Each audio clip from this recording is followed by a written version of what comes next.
An ally has been slain.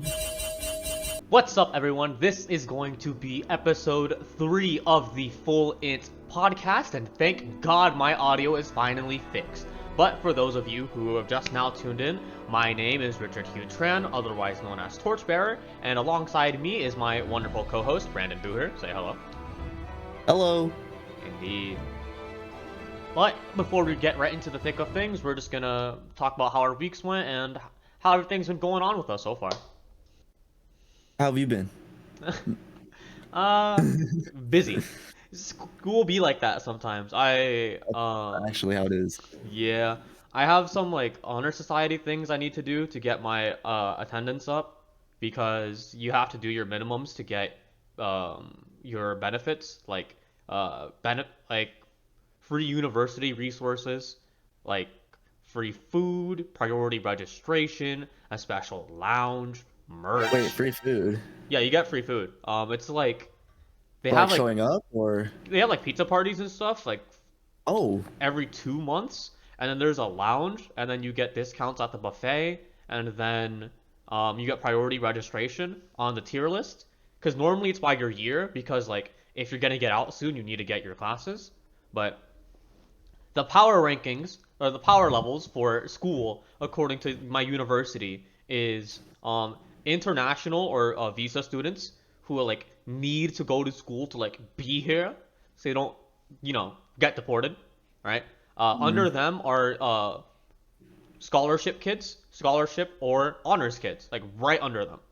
So it's like anyone with a scholarship directly sponsored by the university itself, anyone with like a free ride, or anyone in the honor society like me, and then it descends down from like senior, junior, sophomore, freshman, or years of 4 to 1. Oh, my mom's calling. My mom says hi. hi. My mother just gone? called me mid-pod. She said hi, and she hopes that you are okay.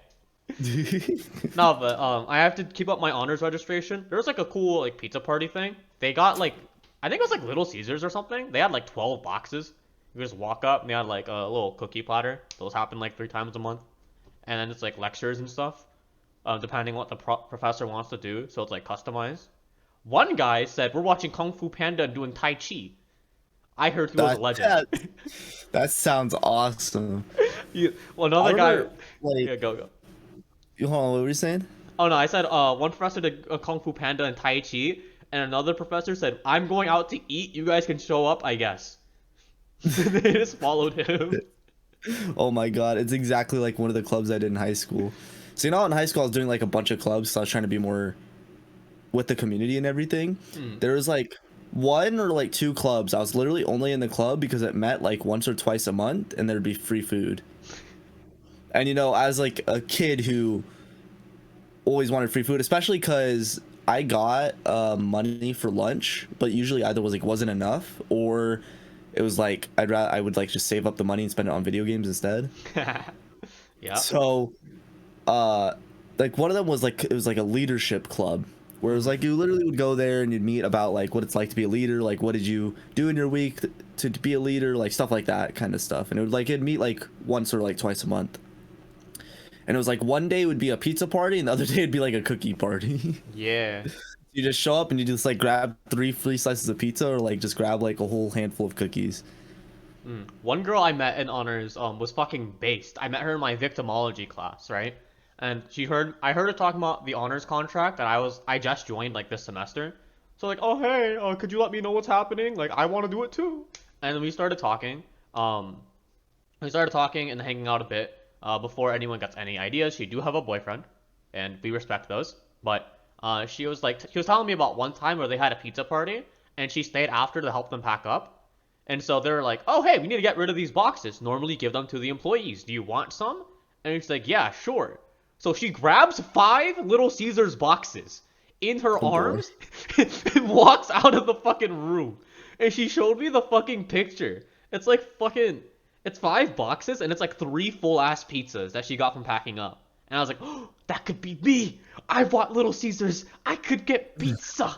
So I go up, I get my pizza, I'm snacking while the professor's talking. I go munch.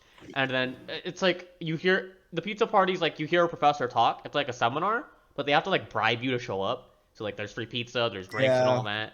Um, I was vibing with the professor. I was like talking to her. I was like, oh hey, how do you do this? Like, because she was a forensic psychologist and she works with like offender reform. So I was like asking her questions like, oh hey, like how do you redirect that kind of energy? How do you deal with offenders? How do you approach like how do you approach being smarter about a thing without biasing yourselves toward it because you just like the conclusion and like all the kind of fancy shit, right? And she was like, oh, a thing that people do a lot is they fall into routines that like reaffirm their sense of identity. So like attractive people will have a generic pickup line, or they will seek like validation from other people by hitting on them and seeing them get flustered or getting their numbers, like reaffirming their value through others, right? I was like, okay, that's pretty deep stuff. And she looks at me and she goes, you get what I'm saying, right? I was like, yeah, I understand. She's like, oh, and she was like, oh, okay. What's your pickup line? How do you pick up women? And I was like, you I don't do that. We do not do that here. And she was like, I was like, and she just like laughed it out. I was like, inside I'm dying. I'm like, That's funny. I tried to think after to get my pizzas too. I'm just staring there awkwardly, like fucking. I'm like, hi, you guys been packing? You need help? Like, hi, I'm here. I would like free pizza. And like, no, we're giving these to the employees this time. I'm like, oh, okay, thank you so much for letting me know. Dang, ripped off. And then inside my head, I'm like, fuck, you little fucking bitch. It's tough. You got ripped, dude. You actually got ripped off. And then there's like Pre-Law Society, which is they kind of just left me on red. I feel like a minion, bro. I see them on Instagram. They're just like popping up. Like, yeah, you show. I went off for the meeting. I think I told you about this. So I'll tell the pod, right? So my Pre-Law Society, there's like a bunch of positions and stuff, and they're like affiliated with the university. And it's a big deal because they're headed by like the head of the criminal justice department, and the college that I go to is like the biggest hub for police officers in my state, like in the state of Texas, and one of the third highest concentration of police officers per square foot in the United States. And so they have a lot of connections with local government. There's a lot of like lawyers who like come in and out because all of the university's budget goes to the criminal justice department, right? So you know how like universities will normally have like their different buildings and stuff, right, for each department? Like the science boys go here, the communications majors go here, the history dudes go here, right? So yeah, history, all of the humanities, English, they all share one building together, right? That's gross. The sciences have 2 buildings. Criminal justice has 4 3-story buildings. They have 2. Well, the reason they're supposed to be separate buildings is because they're supposed to be separate like colleges. No, they're crammed together. All the budget goes to criminal justice. They have their own parking lot. They have their own elevators. They have their own streets. Because the university is supposed to be like a collection of like colleges, is like what it's supposed to be. No, you just share have a room. access to all of them because you attend the university. No, you guys share. You guys share. Wow. Okay. It has the same energy as cramming all of your kids into a bunk bed. You're like, yeah, you guys got it. Fuck 'em.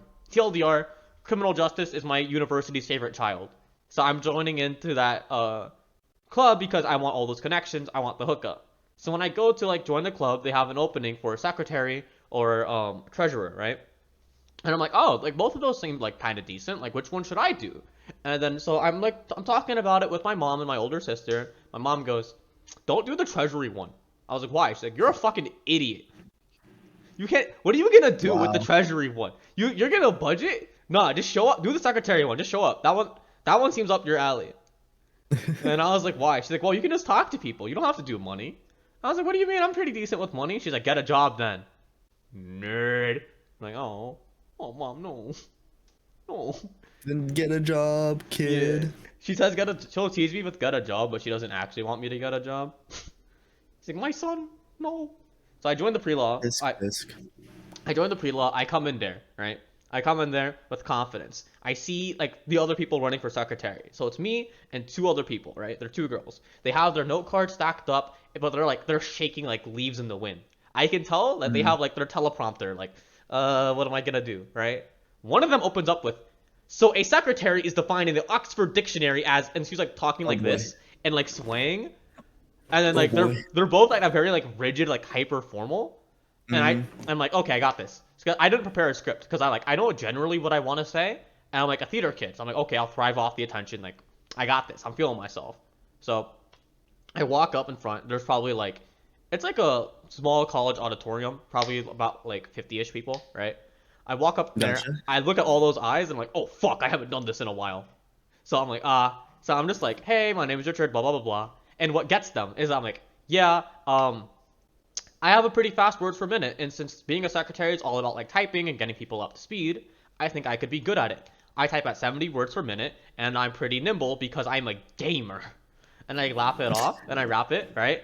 Then when they're counting the ballots, because they're not allowed to like tell you how many votes you have, because they don't want to demoralize other people, right? So in one hand, I just see like a fucking fistful, and on the other hand, I see like two little like fucking ballots like pinched together. They're like, and I was like, oh okay, whoever did that won by a landslide, right? Then they fucking tell me like, oh you got the position, you did it, good job. And I was like, holy fuckers, I did it. Like I knew I was doing it, I knew I got it, but I was like, Congrats. it's nice to hear it. There's something about the power high of hearing 50 people go. No, I've definitely done things where I knew I was gonna win. Still feels good winning. Yeah. Just because you know you're gonna win doesn't mean it's any less. It's the victory lap. It matters. Yeah. So Yeah. after that happened, I was heading out of the meeting, and then there was like 8 people who walked up to me like, I gave you my vote because you're a gamer, and I'm a gamer. You should add me on Discord. What games do you play, gamer? And I was like, holy shit, the gamers have risen Happening. Gamers assemble. up. Indeed. That's epic. Yeah. That's actually epic. But that's enough rambling for my week. How have you been? I've just been playing Lost Ark. Hell yeah. I mean, you know that. I'm addicted to Lost Ark. If you haven't seen Lost Ark, so getting into that game, I was like, this is just Black Desert Online, but worse. And then like I started seeing all the merits of the game, and like the thing is, because when I play MMORPGs, I usually don't get into the PvP stuff, but the whole appeal of Lost Ark was that the PvP was better. That was like the initial appeal. Because Black Desert Online doesn't have like great PvP, and then like Lost Ark was very appealing because they were like, we're gonna balance out the classes, which is difficult, and they're like, there's all these different PvP game modes. So I was like, oh, okay, cool. So you get to the level where you can do PvP, you have fun with PvP. I've barely done any of the PvP stuff. I've done a lot more than Viper has, but like I've just been doing the PvE stuff, and I'm like just grinding out those dailies, and it's like I think I'm enjoying the fact that it's an MMORPG more than it's Lost Ark. I think is what's happening, because the game's good. I like the game, but I think I'm just playing it just because it's like a chill like grind thing to do, and it's not like League of Legends or something where you can actually lose. So it's like there's no losing in an MMORPG, except that there is, because there's like once you get to a higher level and you upgrade your gear, it can fail to upgrade it. So You can also just get tossed by bosses or griefed by your teammates, as I've heard you complain about in Discord plenty of times. Oh yeah, before. you can actually get griefed by teammates. It's fine. It's actually been okay. It's actually been good lately. I've been getting good parties and squads for the dungeon and everything, so it's actually been okay. Let's go. Oh, let them know. That's pretty much. Let them know what you do What? in Lost Ark, by the way. What classes do you play? Oh god, I have five characters now. Wait, last time I talked to you, it was 2. What happened? It's been like a week. well, I found out that there's something called a memory chamber, which is like once you get your first character to like level item level 460, which is based off of like the items you put on them, you can put your other characters in a memory chamber, and that will like boost them up to level 50. The actual level 50, not the item level. It'll like just boost them up. It just costs 600 gold in 8 hours. It's like a tick, like a mobile game. What? Which I knew it existed. I knew it did that. I just thought it was like a lot more expensive. Which 600 gold is pretty expensive, just to get that straight. Like you get gold from trading items in the market and like stuff like that. But essentially the way you can think of gold, you can trade gold for the currency that lets you buy things that like, so like crystals are like the currency you buy with actual money. You can trade gold to get those crystals. So obviously the amount of gold you get is like the game barely gives you any, and you just have to get it mostly from trading with other players, which isn't too bad. There's like good strategies to get a bunch, but so I did that with some characters. So now I'm just like using all those other characters to boost up my main one, because you can, some of the resources that you can get from characters can be shared across all of them. So like the different, you can get different materials for upgrading your gear, and I'm just using the materials for my other characters to boost up my main character. And then once my main character reaches a certain point, then I'll work on those other characters and like bring them up as well. It's a pyramid scheme, but all of them are you. It's actually a pyramid scheme. Okay, cool. And that's just pretty much what most of my time's been going into. I've been trying to work on some secret side projects, just a little bit. Oh, we did the intros. Oh yeah. That was fun. Bro. We had some like disasters with that. Yeah. And like some good things with it too. We like we both had to re-record. The TLDR. So like I don't know about you, for me, because we were talking about doing that before we even like finished pod 1, doing our intro videos, but I mean, I'm a procrastinator, so I obviously procrastinated it, but I still wanted to be prepared. So I was ready the day before, but then I found out, as all procrastinators I sure can relate to, my something went wrong, so I had to redo it.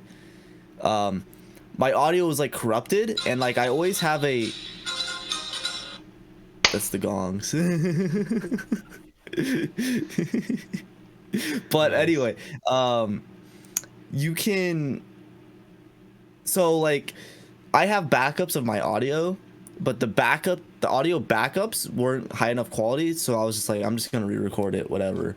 And then editing it, I like put like a little bit more stuff into it, and that was pretty much that. Like, I know you had to re-record some bits, and it was fun to do though. I had a lot of fun doing the intros. I had a lot of fun too. Mine was a bit more dry than I would have liked it to, because I forgot music was a thing. I was like, fuck. When I was watching yours, like, yeah, this is a fun ass video, and I'm watching mine, like. No, I liked yours. I don't know if it's because it's definitely me. like the different. It was definitely the different moods. Yeah. You got the intellect and you got the inter. Yeah, indeed. That's why we're full-int, It baby. was definitely like the different sides of everything and all the good stuff. Yeah. So yeah. I like the different vibes that came with them. I like different vibes. I still wish The mine gong had fucking show and music the- though. I was like, fuck. Maybe it's because I was editing it for like 4 You can hours. add it. Nah, on YouTube it's so fucking dog shit. I'm not fucking taking the video down and editing it and then re-uploading it with music. It's so bad. Because the Well, it's YouTube okay audio then. is louder than me. Like even on the lowest setting, it's still louder than me. So you just hear unse, unse, unse, unse. Hi guys, unse, unse, unse. Pants and boots up. Oh. Yeah. That's like the entire. I was like, fuck. Now it's stuck like that. It's okay. We'll get better. But other than that, just some secret stuff that I'll probably reveal later, next week or something. Yeah. At some point down the line. But At some point. yeah. But now that intro's out of the way, we can get into the real meat and potatoes and what's probably gonna be the title of this episode of the pod. We're gonna do our fucking anime 3x3's. So for those of you who don't know, an anime 3x3 is an old trend from Skype and Tumblr and anime social media that happened in the early to mid 2000s, where people would put essentially their top 9 anime like as an icon, as a signal, like, hey, I watch anime. But they're not really ordered. It's just a way for you to talk about your favorite anime without having to rank each one, because anime fans are anything but organized and decisive. So True. that's why it's a top 9. The reason why it's not a top 10 is because you couldn't fit 10 different anime like cleanly into a photo. But yeah. I could do it. Yeah, you can do it somehow. Yeah. Tear 'em up, Booher. So, do you want to start, or do you want me to start, Booher? Sure, I'll start. All right.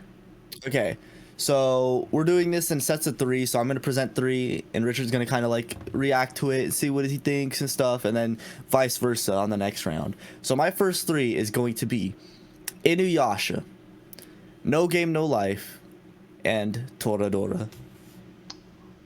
So two of those I know are classics that are very near and dear to your heart. I know Toradora is probably one of your favorite romance shows, but That's true. for everyone who hasn't seen those anime, can you give us a little breakdown on what they're about and why you like them so much?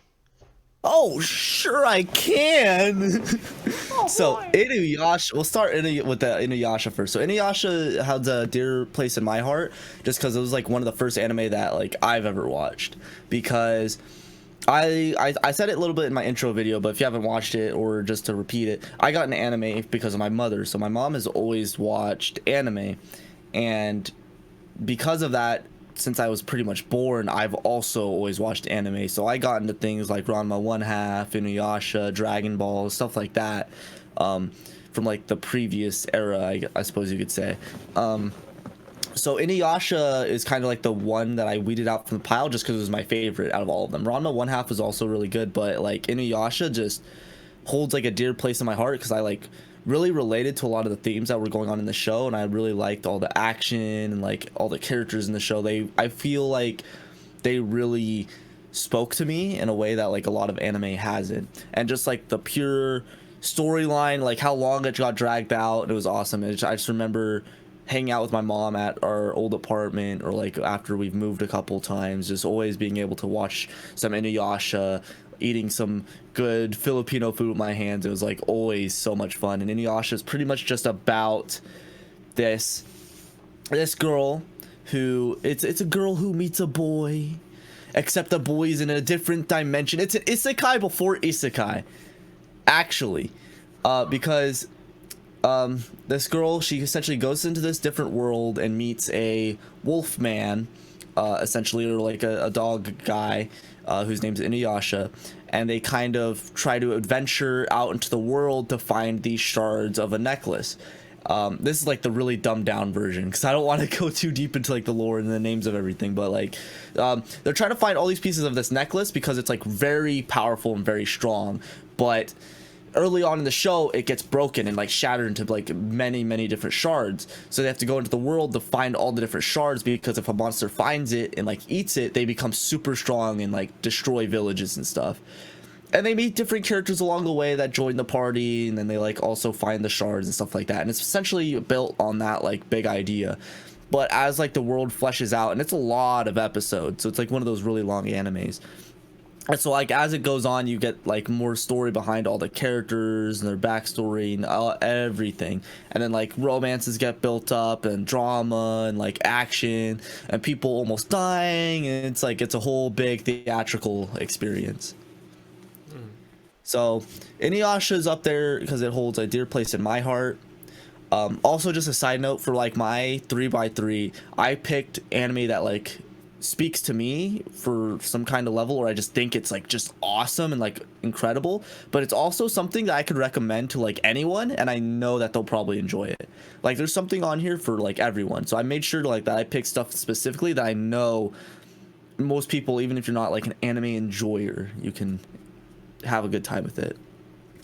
Toradora is a pretty stereotypical romance of just guy and girl. So essentially, girl likes a different guy, but he doesn't like her back. And then a different guy, but hold on, there's a much better way to describe this. I'm gonna be honest, I don't really remember the characters' names, but we'll call them Tiger and Dragon, because that's what like represents them. Well, because one of them's literally named Taiga. I think the other ones are Yuji or some shit. I think so, because it's supposed to be a dragon. Yeah. So it's like Ryu or Ryuji. So Taiga is essentially, she likes this guy, but she doesn't know how to get with him, and she's like very physical, like kind of tomboyish. And Ryuji is like a guy who likes a different girl, but everyone at the school is like really scared of him because he looks very menacing when he's actually really nice on the inside. So they have like kind of flip stereotype where a guy's usually like very mean and rigid, and a girl's supposed to be like all girly and whatnot. They kind of flip it, and essentially Ryuji tries to help Taiga get with her interest, and Taiga tries to help Yuji get with his interest. But essentially throughout the story of them trying to get each other with different people, they find out they have feelings for each other. So at the end, they can kind of they reinforce their feelings for each other, and it's like a dramatic story between like that kind of dynamic. And that has been like overdone now in the not just the anime industry, but like in movies and TV shows in general. But Toradora was like not the first one to do it, but it was like I personally feel like it was one of the first best ones that did it. So that's up there for me because any romance lover will probably really like Toradora, and there's a lot of funny bits that happen in it and a lot of dramatic bits. And I thought it was just really great in general. For my last one, it's gonna be No Game No Life, and it's one of those animes that there's a lot, but I'm gonna do my best because No Game No Life. I know it's a 3x3. It's my favorite anime. It's just the best one. I'm sorry, it just is. The only thing, so all my artwork on my wall was all done by me except my No Game No Life wall scrolls. Those are. I got those from an expo like 9 years ago. Not 9 years ago. It was like literally like 3 years ago. But No Game No Life is essentially about this brother and sister, Sora and Shiro are their names, that are very good at video games. They are just any video game that they tackle. They live in the real world, and any video game that they tackle, they're just going to be the best. They literally start the show off with them both playing like a party of like 6 people and like beating up like a legit professional like team, and it's just them two, so they're each controlling like individual characters, like they're using their feet to control characters and stuff like that. And essentially I'm not gonna spoil anything, but like because this happens like within the first 5 minutes, I think it's okay. Essentially they play this chess game against what they think is an AI. So they're playing so Shiro is like a really great chess player. Like she's beaten the grandmaster only like using pawns. Like she's beaten the best chess player ever with just pawns. And essentially like because they're just the best at video games and like any game in general, that's like their whole thing. They're playing this chess game and they think it's an AI, but then they find out that it's moving more like a person. And then they kind of have to like focus in and zone in with each other to like beat this person. And like after like a whole day of like playing this intense chess battle against someone, they finally win. And they're like, oh, what a exhausting battle. And then they hear a voice saying like, oh, how interesting and stuff, like what would you give to like leave your boring world? And they were like, anything. So essentially a god pulls them out of their world and throws them into a different world where everything is dictated by playing games. If you have a squirrel, a quarrel, there we go, another squirrel. If you have a quarrel with someone, you essentially sort it out through a game. There are no more wars, there are no more fights, nothing. You play games to sort everything out. So if some guy is hitting on your girl and you're like, hey, we're gonna square up, you'd play like tic-tac-toe. Or if you're gonna like have this entire war between different countries, you play like, you can do rock paper scissors, or you can play like this intense video game or something like that. So essentially they go into this world and they're like, oh, we're gonna mess some stuff up. And they eventually become like there's different races in this world. It's like a fantasy world where you have different races. Like you have like centaurs, minotaurs. Those don't actually show up in the show, but like they exist in the world out there. There's like angels, essentially angels that go by a different name. And just it's just really awesome because you see Sora and Shiro going through these different places, like defeating very strong people and like either recruiting them to the party or just like defeating them. And then like it gets to the stage where they kind of like own their own country, and now they're fighting other countries to like fight for humanity. So like it gets pretty amped up and like it's kind of crazy. Definitely recommend it. One of my favorites. I can talk all day about it. Indeed. I feel the passion. I know. So, you know how, like, in anime, right? And, like, you have Pokemon, Ash, like, turns his hat backwards. The shonen protagonist goes shirtless. With Booher, it's how often his hands are moving. It directly correlates with his passion and his power level in the subject. Watch for the hand movement on the pod. All right? I'm doing a lot of it. The higher his APM is, the higher the interest becomes, all right? That's how you can tell. That's the real shit.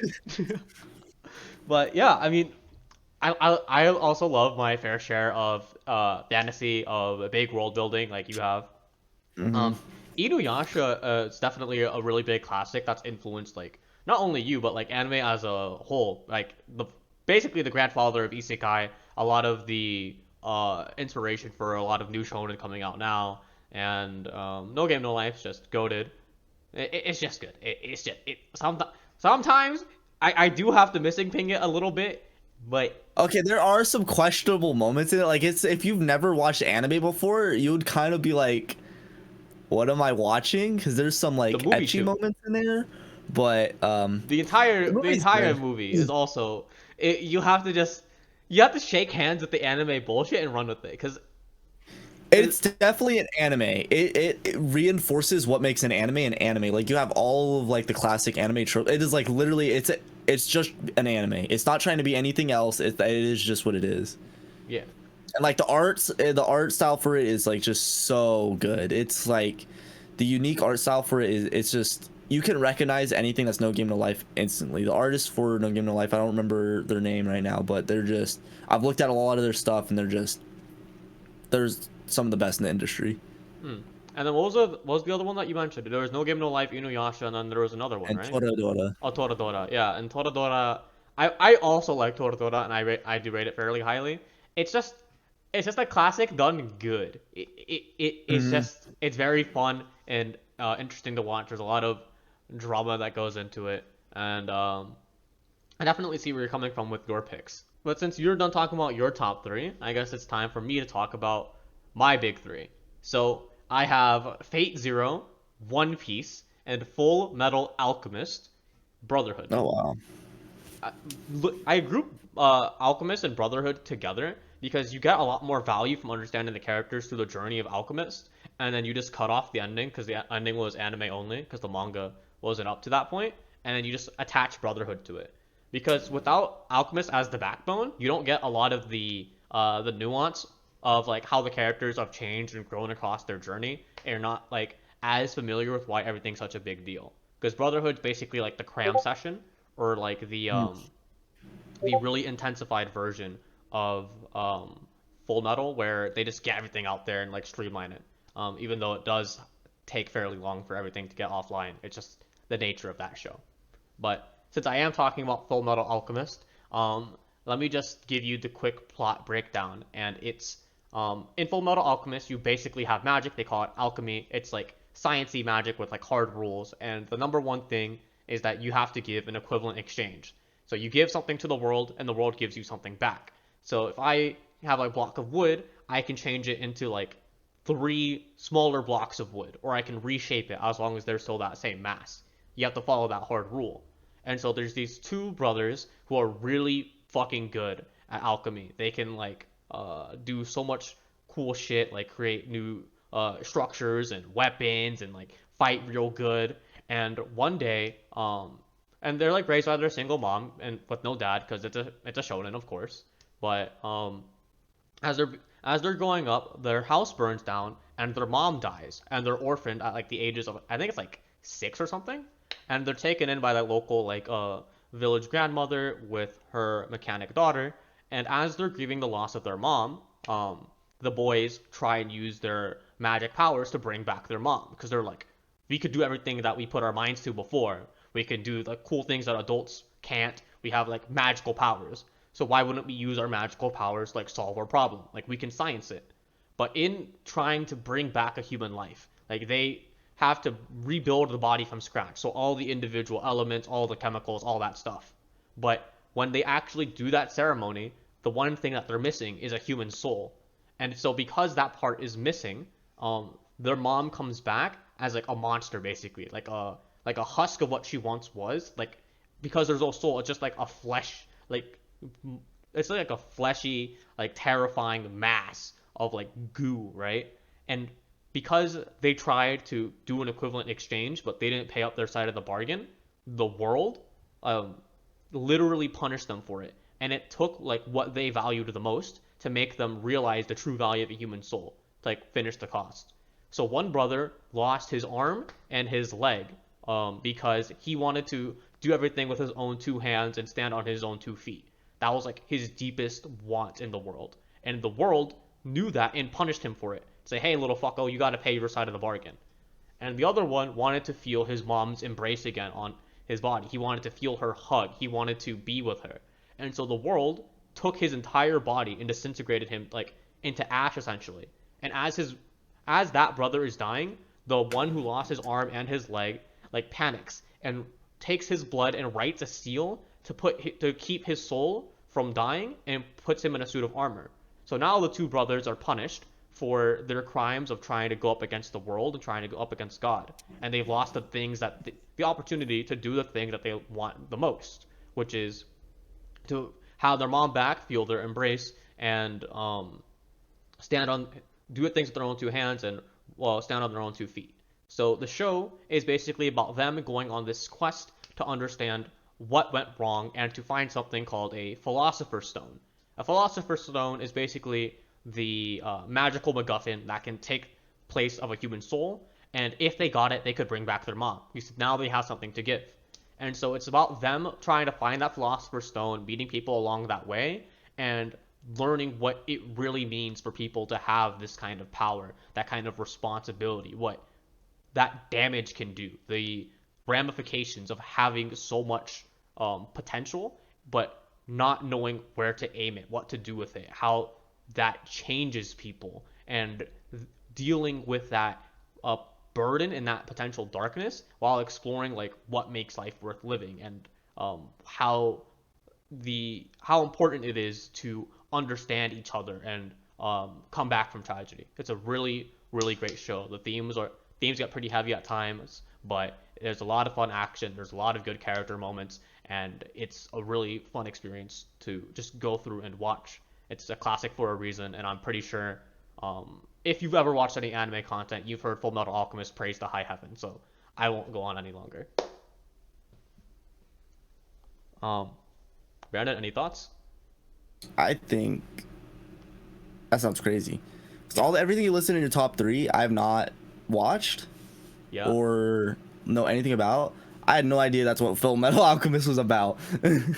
I know that's definitely one of the legendary animes. Like that's going to be in top 10 anime just like in general for everyone, probably forever.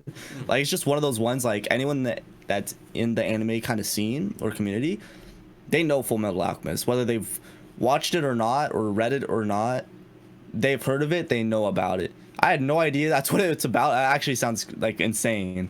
It definitely sounds like a good watch. Yeah, I might get into it. yeah, it has a lot of like philosophy and ethics and what it means to be human. It's a real great watch. But a lot of my anime are like old like legendary classics, because when I was like getting into it, I was like, I want to start off with the best. I don't want no baby bitch boy anime. I want the goated stuff. Because I started with Pokemon, and the internet was like, yeah, he starts with Pokemon. Who likes the Pokemon anime, loser? And I'm like, fucking fine, whatever. I'm going to go for the goated anime and then see where it takes me from there. So, the next legendary anime I'm going to hype up is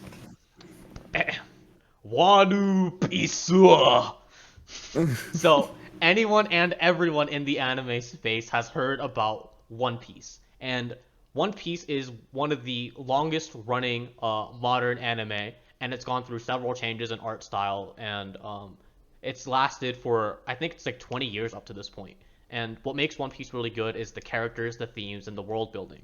Specifically, One Piece is about a little kid called Monkey D. Luffy, who's like a little orphan kid, like growing up in a small village, and it's about that character's exploration into the big world of pirates. Because in One Piece, there's like pirates, and there's the Marines, and then there's magical fruits called devil fruits, which grant you special like anime powers in exchange for not being able to swim, right? And so the anime is about Monkey D. Luffy like growing up and finding himself in this big world, because he wants to be like the pirate king, which is like the most powerful, baddest like pirate dude. He's like rank 1. He's like the biggity badass. And the reason why he wants to be the pirate king is because on the day where that guy died, right, and he was executed, he was the biggest, baddest, most powerful guy, but he still got caught by the Marines, and he said, hey, yo, all of my treasure is in one place. You just gotta find it. It's all in one piece.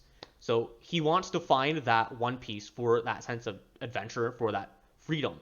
And so it's this journey of this young boy growing up from like a little toddler to I want to say like he's 16, and it's about exploring the themes of like what it means to mature, what freedom means, what it means to be a leader, what it means to be a friend, what responsibility you have to legacy, what it means to be a part of a group, what your responsibility is, how evil and good are in the eyes of the beholder, how important it is to have your history. It goes into a lot of like corrupted like politics and like corrupted characters, people who once had dreams and ambitions but were crushed under the weight of reality and couldn't hold on to them anymore. It goes into themes of like, what does it mean to be a man? What does it mean to have a dream? How much do you sacrifice?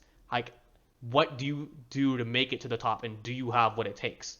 And it's about Luffy recruiting crewmates to round out his weaknesses, to flesh him out, and to learn and explore like the mysteries of the world. And so the entire show is super long because the world is fucking massive, and there's big pirates with a bunch of crazy ass fucking magical powers that range from anywhere like having fire powers to making sky earthquakes for no fucking reason to having the power to turn people into toys. It has really heavy themes, but it doesn't slap you in the face with them.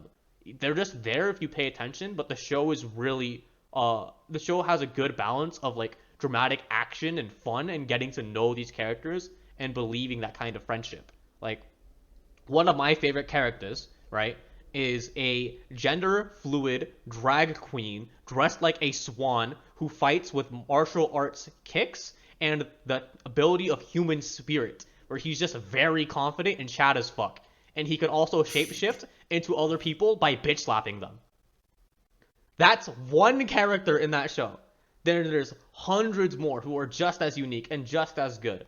And the author does a really, really good job at making you care about these characters and getting you invested into that world and the big mysteries. And the cool thing about that show is, depending on how engaged you are with it, it's either a popcorn shonen or it's like this really deep, like, world building series of its own, like consistent history and lore and conspiracy theories and lost history.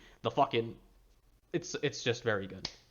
It's definitely very hard to get into, but I really encourage anyone who feels even remotely interested in watching these themes to watch up until like Alabasta, which is episode like 160, which is about where like a normal shonen would end up anyways. And if you don't like it after there, you can drop it. But I think it does a really good job at exploring the themes that it chooses to pick. And after watching it, I definitely feel like it's influenced me a lot. It's influenced a lot of my like outlooks and a lot of the ways that I handle things like dreams and ambition and responsibility and leadership, and it's just really fucking fun. It also has a fun time balancing out the very mature and the very stupid. Like, one character has the ability to stretch, and so during one episode they're like, "Do it work on his dick though? Do it?" And the author's like, "Yeah, work on his dick." And they fucking actually like tell you that, like, "Oh wait, it stretches. That's weird." Yeah. It's definitely a watch that I can't recommend enough. But thoughts, Booher? I mean, One Piece is just the anime that won't die. Yeah. It's been alive for Like like I said, 20 my years. mom's like always been watching anime. That's why I watch it. She was watching that One Piece when I was a kid, Yeah. and she's still watching it to this day. Why don't you? Like, I hear stories of people that like are on their third rewatch of One Piece.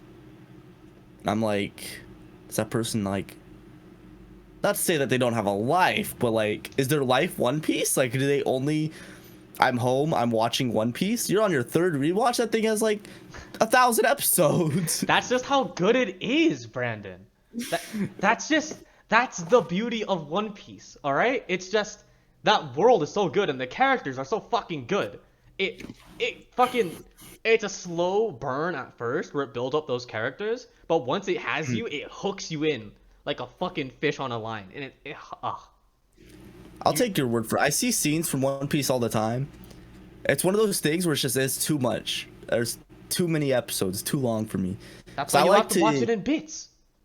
Well, I can't watch things in bits. I like to binge watch all my stuff. I either finish it in like a day or like within that week, or it's not happening. So you're like a fucking anaconda or what? Yeah, I'll swallow it all and swallow it whole. Think about it later. Yeah. But That's why I think that's how you watch. Like, if you want like something heavy hitting, I think that's like the way you watch it. Like, you try to get it all in one bit, because it'll nah, hit you you. gotta let it soak, brother. You have to let it load into your brain. You have to experience it, and then like let that theme sit with you. It's like reading a good book, right? Sometimes I when a don't book's read. really light and very interesting, right? You just you go through it. But if it's heavy and the theme like sits with like resonates with you, your brain runs out of mana. You have no mana. So you have to like let it load and let that soak with you, and then it really hits that deep cut. But fucking the next show I'm gonna talk about is so my first couple of ones are very critically acclaimed, and the last one I'm gonna talk about is something I actually really really want you specifically to watch if you haven't already, because I think it's gonna be right up your alley. Yes, you, Brandon Booher, you. All right. The next show I'm going to be talking about is Fate Zero. And Fate Zero is fucking beautiful from top to bottom. The art, the characters, the story, the lore. There's such a fucking big fucking abyss to get into with the entire franchise, really. But the reason I want you to specifically watch Fate Zero is because Fate Zero is, in my opinion, the best one. It's the easiest one to follow. It has the most interesting characters. You have so many different perspectives, and the plot is really interesting. But to break it all down for you, Fate Zero takes place in a world with it's like an urban fantasy world where there's like magicians along populace, and there's like three great magical families, right? Think of them like the head magic dudes. And so every year, during or not every year, but like every set amount of time, right? Without overcomplicating it, there's a big war for like the Holy Grail, which is like the biggest magical device ever, and it can grant you any wish, right? And so to fight for the Holy Grail, the world itself has rules about how you can like get that Grail and like what that entails. So the way that you do it is you have to summon a heroic spirit. It's the spirit of any like legendary human being who's summoned to your side willingly through the afterlife through like a catalyst. So for example, you could summon George Washington with his wooden teeth, and if you shook hands with him, he'd come back from the fucking afterlife and work together with you to get the Holy Grail, so both of you can get your wish, right? And so there's 7 servants in this Grail war, and all of these servants are summoned with masters, who are like the human beings who anchor them to that point. They're like the mages who like give them their energy so they can manifest their spirit in the real world. And these spirits are like biggity badasses, because not only are they as strong as they were like in life, but they're hyped up by their legend. So like Leonidas, if you brought him back from the dead, would have his entire army brought back with him as a super grand move. He'd have the fucking boys from the Spartan 300 movie blocking up with their shields, running up on you. Like fucking King Arthur would come with like Excalibur, and it's just all of that power, not only it's all of that power, but it's also what gives them that power. It's their legend and their personality, their values as people, and what brought them to that point. And it really asks you like, what is a meaningful life? What does legacy mean? What does honor mean? What would people do with that wish? How would you use that? And it explores the themes of these legendary heroes of old, and like why they want a round 2, why they're fighting this war, why did they lead the lives they've led but suffer the way that they did. Like, why aren't they happy? Because if you're happy and you're dead, you're just gonna stay dead and like being chill, right? But if you're fighting in a war for round 2 and you're willing to put yourself through like the tragedies of battle, then why are you doing it, right? And then it also touches on like the humans. Like, how do people react when they're partnered with these legendary heroes? Do they become better? Do they become worse? Do they see a reflection of themselves that they don't want to see in them, and therefore like have a resentment towards these like heroes of old? What does it mean to hurt someone? What does violence mean? What does tragedy do to a person? It's a really deep show that's very well animated, and it gets you very, very attached to these characters, because their philosophy, their beliefs are all put on grand display, and it shows you without telling. And sometimes you have to rewatch it to figure out what the hell is going on. It's beautifully well drawn. The themes run really deep. It touches on a lot of things that really resonate with me. Like, what does it mean to be a leader? What do you owe to your people? What do you owe to your ideals? Where do you draw that line? Whose life do you live for? What do you do with the wish of God himself? What does it mean to be a hero of old in the first place? What does it mean to be a hero nowadays? How are people influenced by legends? It's all of these things influenced, all of these things combined together. There's a mishmash of different mythologies and different lores that you really want to get into. And a really fun part about the show is that one of the central mysteries for the characters and for the viewers watching is, who the fuck are these heroes? Because if you're like Achilles, right? You don't want to announce that you're Achilles, because if you're him, then everyone knows, get his ankle break that motherfucker, like it's the NBA and he'll die. Easy clap. So these heroes, they have to hide their identity while like embodying their ideals of like legend and old. And so it's a really interesting like kind of mystery component, like action mystery, where you're looking at these characters, you're looking at how they fight, you're looking at how they talk, like, is that guy who I think he is? I think it's that guy. And the earlier you find out what character matches up to like what legendary figure, the more you can start to understand them and where they're coming from. It's super fun. It's really interesting. It's really well drawn. It's only like 20 episodes, so it's perfectly bingeable for you. The art's fucking amazing. The soundtrack's fucking amazing. And the entire franchise is wonderful, but I think that's the best place to start. I mean, I would agree. I think it is beautiful. I said I don't read, but I've read a couple of very intimate things about Fate. Oh yeah, that part too.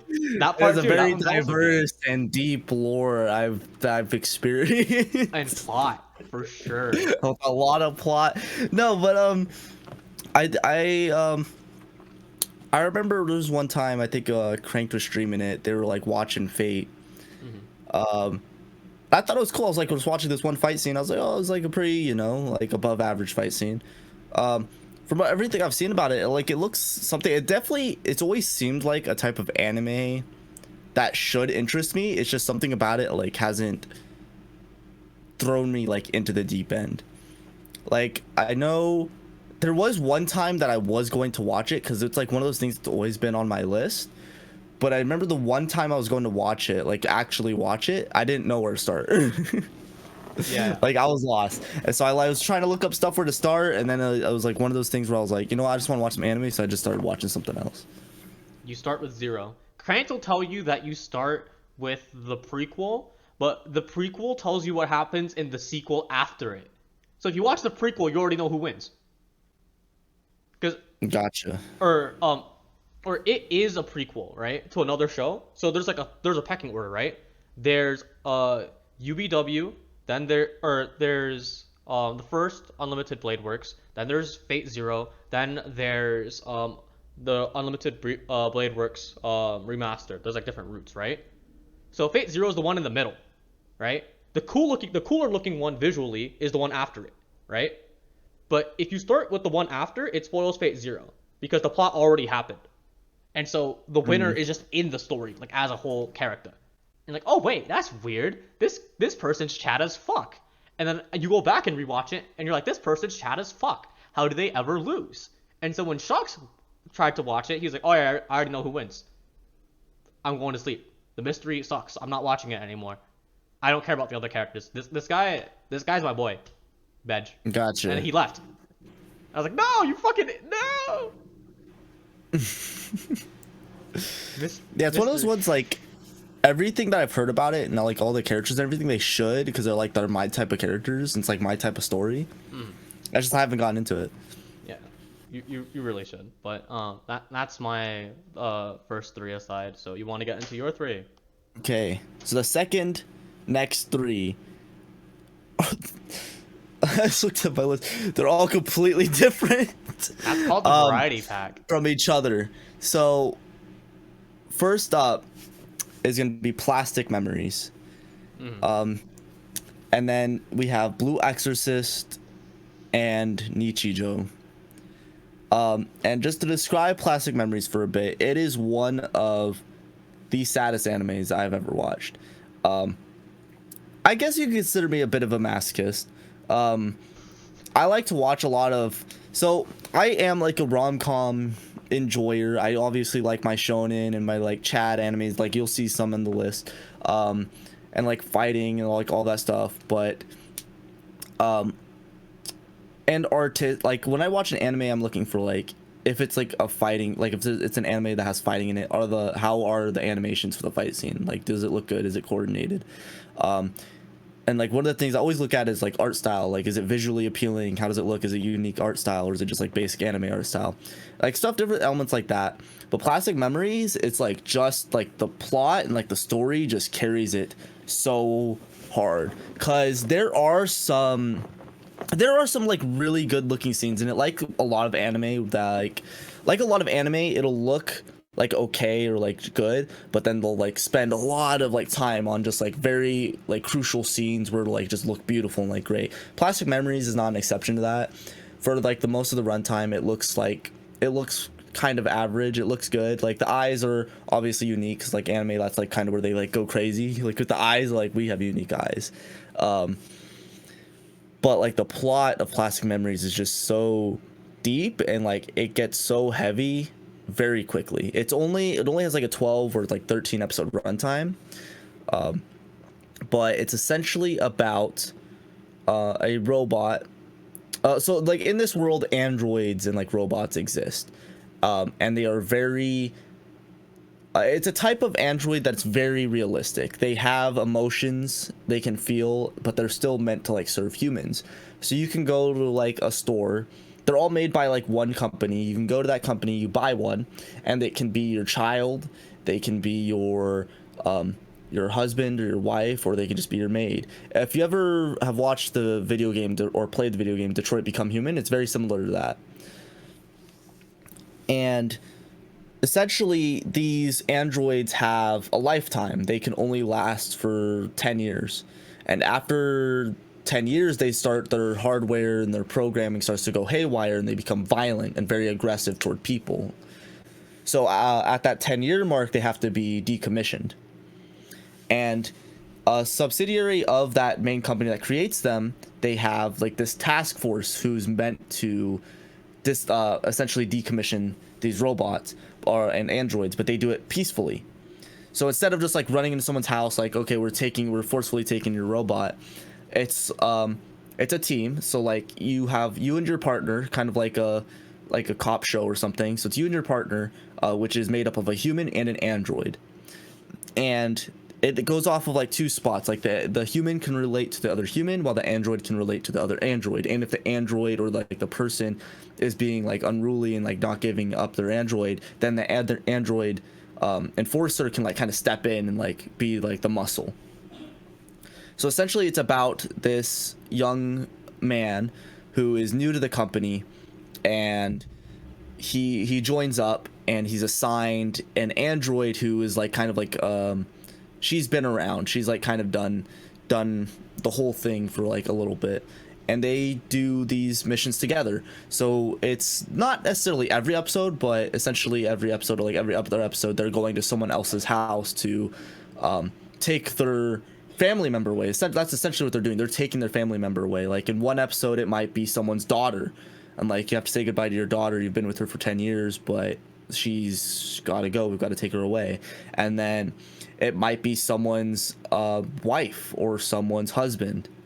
And it's kind of like they have these very deep stories made up with all of these different families, and like just the heartbreak of seeing their family member ripped away from them. And some of them give in, some of them know that like this is what they signed up for, that they're gonna have to give them up, and then other ones they refuse and they run away. And then you can see like what happens when an android actually goes haywire, like how terrifying it is.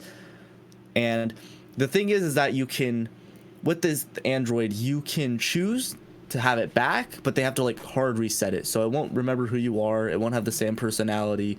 Anything that makes it essentially human will be gone, because it'll be a new person. So no one ever really chooses that option. No one really wants that. There is like a couple of exceptions in the show. There's like one or two people that like that's what they do. Like every 10 years they just have the same person show up, essentially. Like, it's the same android body, but internally they're different because their entire mind got wiped. And it's very emotional. The ending is very sad, and it's one of those, it's a tearjerker. I've probably watched it 3 times, and each time it's made me cry. It's really incredible. If you want to like feel something, it's a good watch. And like the ending of it is like, no spoilers, but the ending is just like, wow. Yeah, I mean, I've been on my quest to find a show to make me cry because I don't cry willingly a lot. Like, I'm not very in touch with my tears just because society. But Society. But rocket grabs aside, because of society, I haven't been very in touch with my tears. So for the longest time, I went on a quest to try and find a show to make me cry, and it wasn't until so I've watched like all like the tearjerker classics, right? I've watched like Clannad, I've watched Angel Beats, I've watched like Kimi no Wa, I've watched Silent Voice, all like the fucking, when you type in saddest anime ever onto your fucking Google search engine, I've seen all of them, right? At least from like early 2000s, 2010, right? But the only one that made me cry was I Want to Eat Your Pancreas, who's not on our list because we banned movies. Otherwise, his would just be here are my 9 favorite Studio Ghibli movies. And If we had movies in, my whole list would probably be movies. They wouldn't all be Studio Ghibli, but there'd be like half of it maybe. yeah, but I was like, I didn't even cry during it. I walked away. I cried a bit. I was like, eh. And I was like, that counts. I did it. But I think with Plastic Memories, it'll do it. I think Plastic Memories shares the same vein as like I Want to Eat Your Pancreas, where it's like kind of under the radar. Because like I Want to Eat Your Pancreas kind of gets sidelined by things like Your Voice or A Silent Voice and Your Name, which are great movies on their own. But it's like I Want to Eat Your Pancreas never really was like up there, at least in North America. You don't really hear too many people talking about I Want to Eat Your Pancreas. Yeah. It's like just kind of there, but it's really like godlike and like a tearjerker too. And like Plastic Memories is kind of like that, where it gets sidelined by things like Angel Beats, where it's like I would honestly put Plastic Memories on par with like Angel Beats, because like for this slot I didn't know which one made me cry more, but Plastic Memories I think is like, in terms of the plot, I think it's a lot heavier, and I think it'll relate to a lot more people. I think it's something I want to check out for sure. But what are your other I would two? definitely recommend it. The next one is going to be Blue Exorcist. Going on a brighter note, Blue Exorcist probably isn't the brightest anime because there are some sad things that happen. It's happier than Plastic Memories though, and it's got shonen elements, it's got fighting, it's got magic, it's got demons. It's pretty fun. It's just, Blue Exorcist is honestly just a fun time. Like, it's good. Like, if you hear the intro, it's like everyone should know that intro. It's just so good. Like, it's literally just fun. It's about these 2 brothers, and demons exist, and like there's this whole big like insurgent of demons just coming out of hell, like just raining amok, amongst the whole planet, like just going crazy. And there's essentially exorcists that obviously kill these demons and take them down. Like, they use different weapons, like some of them use gun, some of them use knife and like sword and different things. And the reason it's called Blue Exorcist is because it's about these 2 brothers, and one of them is actually half demon. So they I believe they share the same mother, but then like they share different fathers. So the reason he's the Blue Exorcist is because when he's using his powers, he has blue flames that come off of him. And like his father is like one of the strongest demons like ever. And it's essentially about those 2 brothers like going about their life, like trying to get through the academy of like exorcists, trying to like train to become like the best exorcists. And like the brother, he's like very prestigious and like very well renowned, while the Blue Exorcist, everyone kind of like beats him down because he is half demon and their job is about killing demons. So like there's that whole element to it where he's like kind of getting pushed down, but he's also constantly saving the day because he is very powerful. So he has to come swoop in at like the end or like in the fight to like kind of be the point break, to like be that deciding factor that wins the Exorcist the fight. So it's interesting to see his progression, and there's like multiple seasons, so it's interesting to see his progression of like everyone hating on him and dogging on him for being half demon, to him getting better with his powers, becoming more under control of them, becoming a better exorcist, and him and his brother eventually like leaving the academy and like becoming their own people, and like just seeing their journey of like progressing through, and like people actually respecting the Blue Exorcist instead of just putting him down like, hey, thanks for coming by to help me. And then like people like aren't scared of him anymore when he comes to like help them, like innocent family he'd come to help normally, like in the past they were terrified because he's like obviously there's blue flames coming off and they're like, oh my god, it's a demon, to where now he shows up and they're like, thanks for saving the day, like thank you. And it's like just awesome to see that character progression, and it's like it's literally just fun. Like the fight scenes are like very fun, it's like fast paced, like a lot going on, and then there's like jokes going on. It's like it's really just fun to watch. Like it's a good experience. What's your 3? And then number 3 is going to be Nichijou. Now Nichijou is godlike. I've rewatched Nichijou a couple different times, quite a bit. It's a question mark ping for sure. It's like, oh, Nichijou, how to describe you? It's a comedy, right? It's not an anime you're gonna be taking seriously, but essentially it kind of follows the storyline of like this main group of people that like go to high school. So there's like 3 different like main stories it'll follow. So it's like this group of like 3 high school girls, it'll follow their story, and then like it'll follow the story of this professor who's like a young like little girl who's like she's called like the professor because she's like very smart, and she makes this robot who like helps take care of her. So she essentially creates her own mother, and then they have a talking cat because she makes a scarf to put on the cat that lets it talk. And then there's that story that follows them, and then there's like a different story about like it's like a comic book in the show. It's like pretty meta. It's like a comic book that's like kind of seen throughout the 2 different stories, but then like every once in a while it'll have its own story. And it's kind of like that. It's kind of like all over the place, where it'll like randomly switch to a character and like go about their story randomly. So like in one scene, it might be the 3 girls randomly hanging out, talking about like this random game and like messing around with each other. And then like in the next moment, it might just be one of those 3 girls, and like they're just like trying to get a part-time job, and like the antics and like stuff that's going around with that. Like, and then like all of a sudden we're at the professor, and it's just pure comedy. It's like strictly comedy. It's not supposed to be taken seriously. It's just like all over the place, like what's going on. Like, just to describe how like wacky this anime is, one episode is at the beginning of it, the way it begins is like you're on this airship and there's like something going on, like there's a revolution happening, like because like the airship is ruled by this king and queen, and like there's a revolution happening on the airship where the soldiers are trying to overthrow the king and queen. And what makes you the king or the queen are these like little cubes, right? So if you hold those cubes, you like are the king. And like for the first like 10 minutes of the intro of this anime, it's about getting those cubes.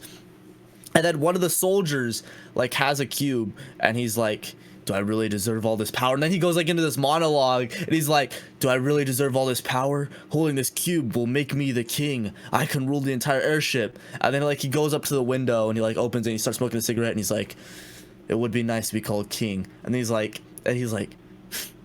no, that life isn't for me. And the cube falls out of the window, and he's just like, and then the cube falls all the way, it shows it falling all the way down, and then it crashes in it crashes into the high school and lands in one of the girls' hairs, because her like she has like pigtails, but like the thing that holds her pigtails is like that little cube. And like it's just like, where did that story even come? Like what the heck? And like, and the only reason they did that was because like the girl, like one of the 3 girls, like the girl behind her, that was like her dream. She was dreaming like the origin of the girl's like cube for her pigtails. So it's just like really like all over the place and like wild. Like at one point, like the robot girl, she like loses her arm and it goes flying off. It's like just pure joy and like comedy. Like it's just off the wall, like just random stuff happening, and it's like Blue Exorcist. It's just a lot of fun to watch. And the difference with Nichijou is you can just kind of pop it on. Like there's sometimes they'll like reference things that happen like in different episodes, but you can really just pop on any episode and it'll just be fun to watch. Like if you just feel like laughing, or like if you've been having a hard day and you just want to like just have something like relieve all your pressure and like kind of your stress, Nichijou is like just great to like just pop on an episode, because like it'll definitely like help you feel better. That's what it's done for me. Like I've just watched it so many times now, and it's godlike. And side tangent, the character that voices the talking cat also voices Lil Wayne. So Lil Wayne. Here's Lil Wayne for those of you who don't know, and here's my Lil Wayne. Cue the video.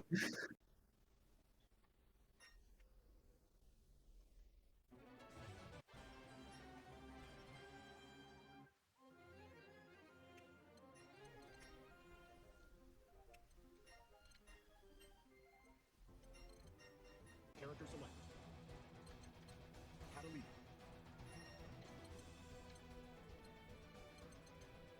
The Wait. 4 3's. Catalina versus Oh my god! Canada bitch! Jojo, pose, pose, pose. Jojo, pose. Ay, ay, ay, ay.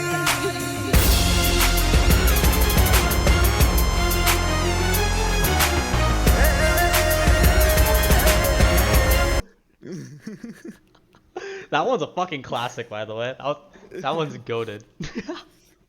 So yeah, Nichijou is just it's like Blex, it's just a lot of fun. It's because I have like like a lot of anime that appeals to me, it's like either like heavy hitting, like it's gonna make you cry, it's gonna make you feel stuff, or it's like just a fun time, it's like good to have. And like yet again, like any of those I would recommend to like anyone. Like Plastic Memories, if you're like, if you want to get in your feels, if you want something like very plot heavy, go ahead, watch Plastic Memories. If you just want to have like a lot of fun and like stuff that's like going on that's like crazy, like with some plot and like with some themes going on there, watch Blexus. If you just want to have, if you're on that like crackhead energy, go watch Nichijou.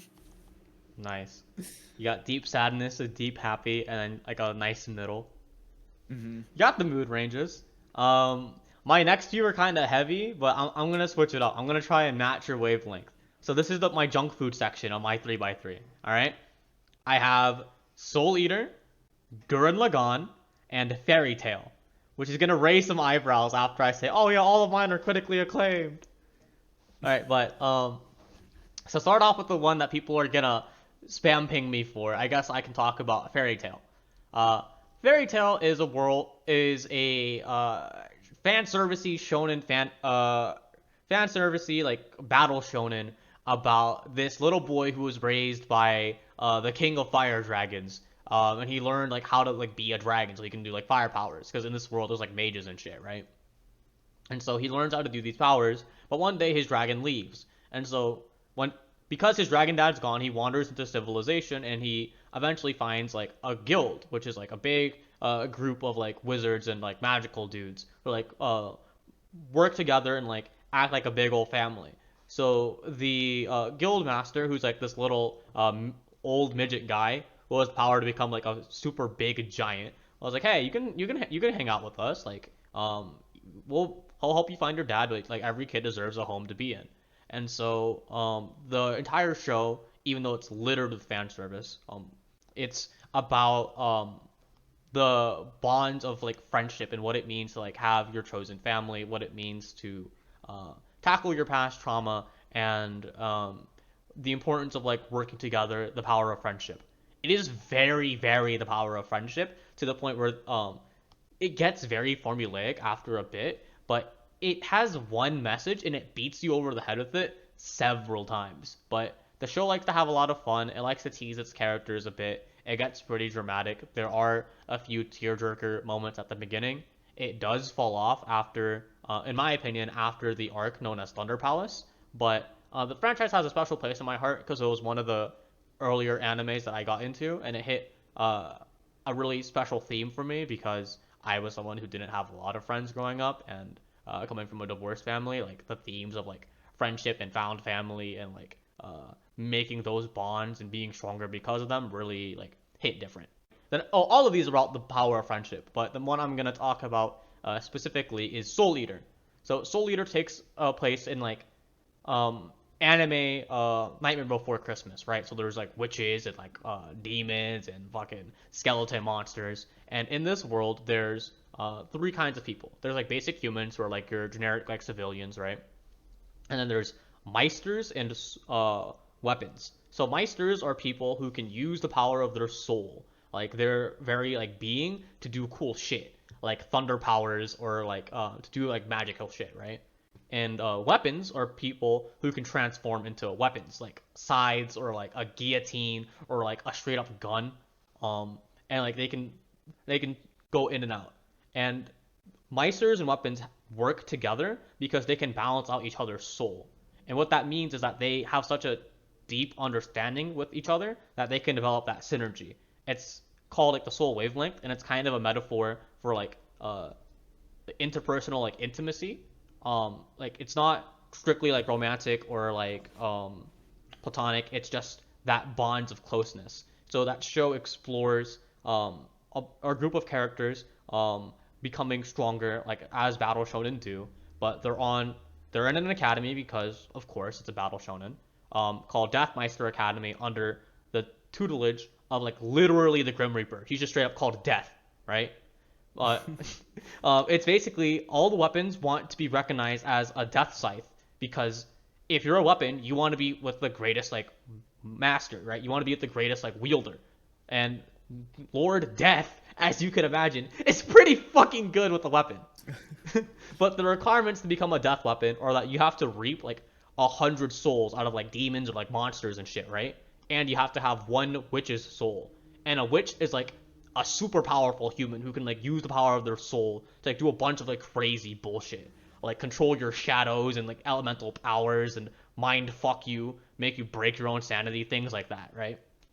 And so it's this coming of age like character story about this group of teenagers learning to get to know each other, working together, developing that trust, and growing as people. And the entire cast rounds themselves out. So you have like Maka, who's like your flat-chested bookworm archetype, and I'm not bringing up her chest to like put her down. It's like literally one of the character quirks in the show. It's very 2000s. You have Soul, who's like, I'm too cool for school. I don't have to try. I'm chatted as fuck. It's like, bro, why are you so sweaty? Come on, bro. We know that you're trying. And then there's Black Star, who's like a little he's like a ninja dude, but he has super good like ninja assassination skills, right? He's like actually like a goated prodigy, but he's really fucking bad at being a ninja because he won't shut the fuck up. So he'll sneak up on someone. He's like, "Hey, I'm here. I snuck up on you, idiot." And like, oh, I saw you. He's like, "Fuck, how'd you see me?" And he's like, he has like the fucking Napoleon complex where he's super short, and he'll like, "I can't see you from down there, little man." And the character will be like fucking 2 feet taller than him. And then his weapon is Tsubaki, who's like this very like quiet, like mellow, like keeps to herself, like doesn't want any conflict type of girl. And then you have Death the Kid and his two weapons, Liz and Patty. Death the Kid is basically he's the son of Lord Death, and he has a lot of pressure to live up to that legacy because your dad is basically the biggest, most powerful guy in the world. And so he's trying to like find his own footing, but his character quirk is that he has like insane OCD. So like characters in the show will fuck with him and they'll be like, dude, like they'll be getting their ass beat, right? He'll be bullying them, and then they'll be like, dude, I think you have a little bit more dust on your right shoulder than your left shoulder. And he'll have like a fucking OCD panic attack, like looking at dust. Like in one episode, his friends are like literally dying, and he's like, did I leave the toilet paper in a perfect triangle? Was it folded to one side? And he gets written out of the story for like the entire episode because like I have to go home. I can't do it. I can't leave it alone. And he's like this very, and then his partners are like two sisters who grew up on the streets and like don't have a real trust of people and are only really with him because like his dad's goated, they want to get paid, right? And so all these characters kind of balance themselves out, where like the hyper OCD sheltered kid like gives them like structure and gives them like uniformity to these true like street rat girls, and these two street rat girls get him like more comfortable like with himself and like more willing to see things another way and more like developed as a person. Like they round him out socially, right? Like the obnoxious fucking ninja who won't shut the fuck up, and like the quiet weapon who like can't stand up for herself, like round each other out, right? He's too loud, she's too quiet, and they get along. the guy who's trying to be too cool, too suave, and is like egoed out of his mind, like street smart, gets rounded out by the book smart girl who doesn't know when to relax and like give herself time to breathe. And the cool thing is, in the show, the weapons and the meisters, even though they're like a duo, right? They still get along with each other as a friend group. So there'll be times where characters will break off from the main duos and they'll have their own moments in their own episodes. Or two characters who get along with each other as friends, right, can't necessarily do a soul wavelength, because even though they like each other, they can't adapt their soul to like match them, right? So the fucking goofy ninja kid and the guy who's too cool for school will try and like team up together, and like they're like, oh yeah, we're gonna be the best fucking team in the world, and they fucking run it down because they can't synergize, and they just get fucking clapped. The entire show is a really fun coming of age character journey. It has good action, it has good moments, and it's a good watch all around. And then, I guess before I go into the last one, any thoughts so far? I think that it's definitely like the it's like a classic, right? I feel like it goes into like a lot of stereotypes, and like I haven't watched either of them, but I've watched my mom watch them, if that makes sense. Where it'd be like I'd be downstairs and she'd be watching it, so I'd like just start watching it with her. So I've like watched random episodes or scenes, but I haven't like sat down like actually watched it. But for what I've seen is definitely I thought like they were both interesting, but I also think they're very like stereotyped. Like I think when they came out, they were probably more like had their own identity.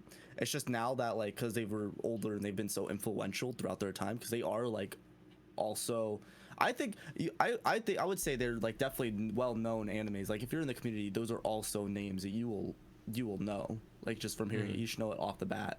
But I think like a consequence of them being originators is that so many animes have copied their stereotypes that it's like no longer unique. So if you've already watched a lot of anime and you like go back to watch Fairy Tail or Bleach, I feel like it's kind of like it's dumbed Soul Eater, down. stop Bleach, how dare you? Oh, sorry, Slander, not Bleach, slander, get I on. slandered it, not Bleach. I slandered it. It is basically Bleach though. But like to get them, I feel like it's because they've been so impactful that they've been a consequence of their own like greatness. Just because so many animes have like gone through their stereotypes and like copied them in so many different ways that like if you've watched a bunch of anime and you go back to watch either one of those, it's not as impactful just because you've already seen those stereotypes and you've already seen it like played out before. But I do know, like from what I've watched, I've enjoyed it. Like just like sitting down and eating and like enjoying it like with my mom and stuff. I thought it was like fun. Yeah, Soul Eater is greatness. Fairy Tail is junk food. Okay. Fairy Tail, I love Fairy Tail. Okay, I love Fairy Tail. Fairy Tail is the McDonald's of anime. It's your power of friendship shonen. It's a I classic. always hear people hyping it up though.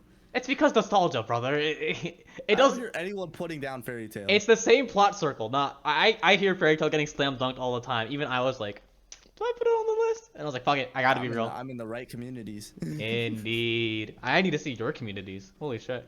But my third one is a good old classic.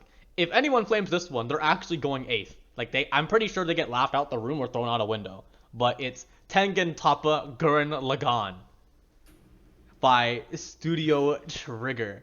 And for those of you who haven't seen Gurren Lagann, why the fuck not? This anime is off the wall, fucking big character action, so fucking over exaggerated, goofy mecha. But it has a lot of strong themes about what it means to be a man, what it means to have ambition, and it really hits on that same note of like One Piece, of like identity and like drive. And it's about these two characters, Kamina, and I forget his name, so I'm gonna call him Bitch Boy, okay?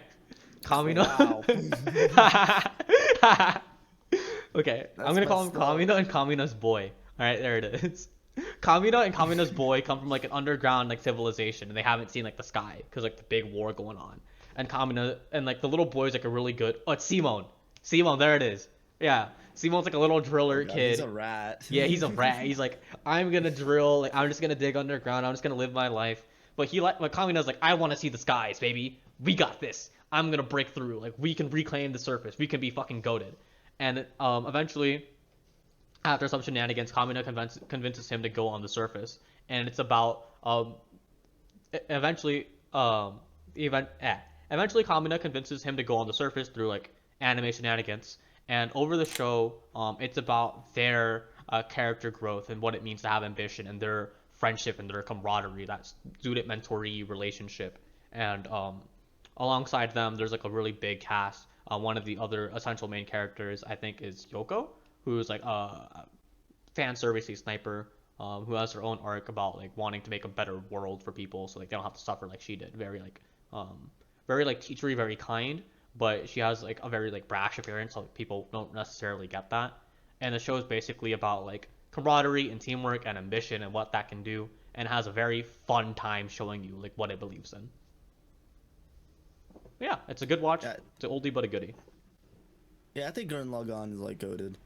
It's very good. I haven't watched it in a long time. I actually want to rewatch it. I watched like the first episode a couple weeks ago because I think it's on Netflix because it's on Netflix now.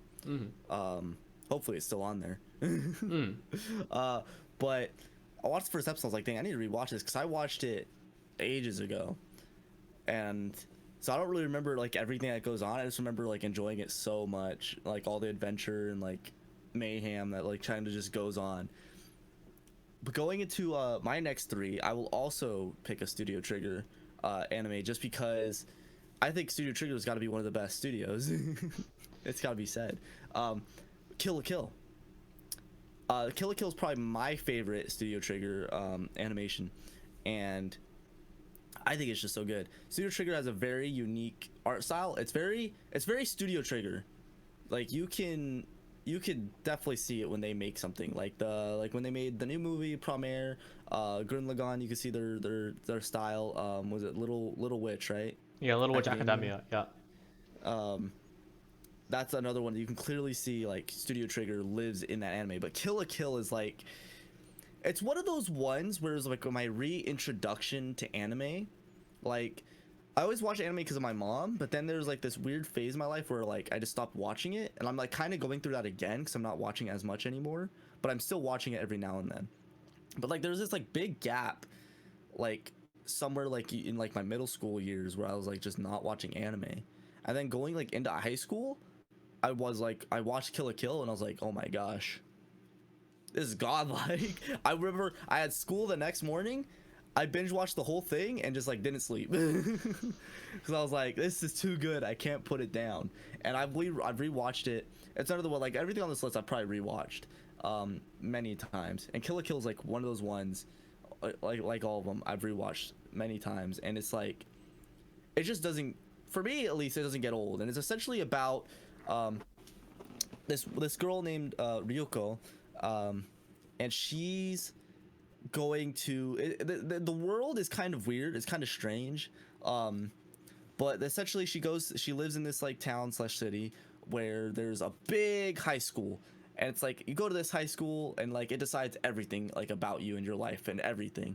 And essentially, so she goes to this school, and the way that they decide how good you are at this school is with clothing. Everything in this world is like kind of decided through clothing, and the clothing you wear will have like stars on it, and depending what star you have depends like decides your rank and how good you are. So like you're 1 star, 2 star, 3 star, and like 5 star. And essentially the student council, being the student council, classic like anime, they're like the best, they're like the top, right? So Ryuko, she's like kind of like screw the world, I'm like against everything, you know, like kind of very rebellious. And she comes across this this clothing, I don't remember like quite how the plot goes, and I think it's a spoiler to reveal where the clothes come from, so I'm not gonna spoil it.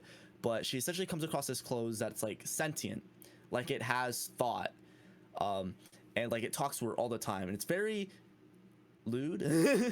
I guess you could say it's a very ecchi kind of anime as well. But it's there's a lot of like awesome things that go on with it. Like the fight scenes are very cool because she has to like she challenges like people like individually, like through the student council, challenging each one of them, and like challenging like main significant figures at the school, like one. And the fights theme around the characters too. So like in one battle she's fighting like this girl who's like a tennis player. She's like very good at tennis, so like the whole fight they're like playing tennis and like all her moves are based around tennis. And it's like kind of like that. And then you learn that like some of the characters for like the student council aren't like actually bad, and like throughout like learning the story you begin watching the show thinking they're like all bad guys, but then like after she fights them you learn more about their backstory, and like after she fights them they kind of become her friend. They're not like friendly, they're more friendly with her, I'll say that, because she defeated them. It's kind of like there's that mutual respect that they have for her, even though like later they still like cuck her on some stuff. It's like there's that it's like there's that respect there where they're like, you know what, like I'm not gonna mess with you just because you know you beat me. Like I see like where you're coming from. And like she eventually fights like the president, and like she has to fight like it like ramps, it gets crazy like ramped up, and she has to like eventually team up with like some members of the student council or something like that to like beat even bigger bads. And it's just it ramps up. It's very hype. The music from Kill la Kill is the soundtrack for Kill la Kill. Like I listen to that soundtrack just casually. Like how Blue Exorcist has a very great intro that's like the classic. Kill la Kill, all of their songs are like easily identifiable in the first second. Like the first couple seconds you listen to a Kill la Kill song, you know that's Kill la Kill. I know that song, that's so good. I would honestly just watch it for the soundtrack, and even if you don't want to watch it, just go listen to the soundtrack. It's really great. And it's like it has this main theme of like just standing up against like society, and like it has like those kind of like themes and like plot points where it's like what makes you should you listen to authority figures, like what makes someone respectable, like like a lot of those songs, if you listen to the songs, it's like literally like just kind of stand up for what you believe in, like screw everything else, you know, you be you. And like a lot of the songs are about, because like when she defeats someone, because clothes are such like a big significant symbol for like everyone in the show, and like you could even relate that to real life now. Like clothing and like what you wear and like how you present yourself is very prominent in like the world today, even in modern society. They go into like one of the songs is literally about like ripping off your clothes and like being yourself and like just living for tomorrow, and like forget tomorrow, like live for today, like kind of like that kind of ideals. And like it just goes off of, like so many of those different like deep hidden themes that aren't like, they aren't super noticeable, because like the anime like on its own, it's like very enjoyable. It's like the unique art style like carries it far, the soundtrack carries it really far, the fight scenes are really awesome to watch. So like you can miss these like different themes, but if you like really listen to the music and you like listen to the plot and like you pay attention to the plot and everything, you can really see these heavy hitting themes. And it's just like it like excels the anime like even further. It really Kill la Kill really check marks all the boxes for me, and like really hits everything on the nose. Like great plot, great soundtrack, great visuals, like everything makes sense. Like it's just, I think it's just incredible. What's your 3 pick? And then going, it's just good. And then the next one we're going to be going into is Kuroko's Basketball, or Kuroko no Basket in English. And it's my sport anime. I'm not a big sport anime kind of guy. But when the sport anime like trend was kind of ramping up, I watched Kuroko's Basket, and I think it's just so it's very hype. It's just a hype anime. It's one of those things where you like be watching, it has the Dragon Ball effect for sure. Dragon Ball took it too far. I think Kuroko's Basketball does it very well. Because the Dragon Ball effect, it's like they always did it. It wasn't always done well. Where they like constantly ramping up, hyping up stuff. Like the Frieza battle is like a classic, right? Like when Goku is fighting Frieza's like, I will explode this planet in 5 minutes, and the whole fight scene is like 10 episodes. So you're like, okay, what's going on? Like this planet was supposed to be destroyed 5 minutes ago. But Kuroko's Basketball, it just does it really well, because it's essentially about this basketball team called from Seirin High School, and they want to be the best high school basketball team ever, essentially. So they go up against different high schools, fighting them in basketball. But of course, it's an anime, so some of the characters have to have like superpowers. So there was this middle school called I think it's called Takeo, middle school, where they're called like the Elite Five. They're like the prodigies, right? Because the basketball team has like 5 players, and they're like known as like the 5 strongest basketball players like essentially ever. And they're coming from this middle school, now they're going to high school. And they essentially each have their own powers. Like one of them can shoot from anywhere on the court. As long as he has the ball, he can shoot it from he can land it anywhere. One of them is just like very like, he's all freestyle. He's my character. He's like very good at freestyling, so he just kind of does whatever he wants. He's like very fast, and like he can kind of shoot the ball in any way he likes, but he has to like kind of be close to the hoop. And like it's kind of like stuff like that. But essentially, Sarah in high school, they get one of these prodigies, and his name's Kuroko, hence the name of the show, Kuroko's Basketball. And his ability is he actually empowers his teammates. He makes his teammates stronger. So while all the prodigies, and like when you're watching the show, you learn how they play with their high school, is they carry the team. They are like the MVP. They are what wins them the game. Kuroko brings his entire team up. So it's like a whole teamwork, team building kind of like leadership kind of thing. Like, I'm going to bring you all up. And he does that by, he's kind of like invisible. Like on the basketball court, he doesn't really have a big presence.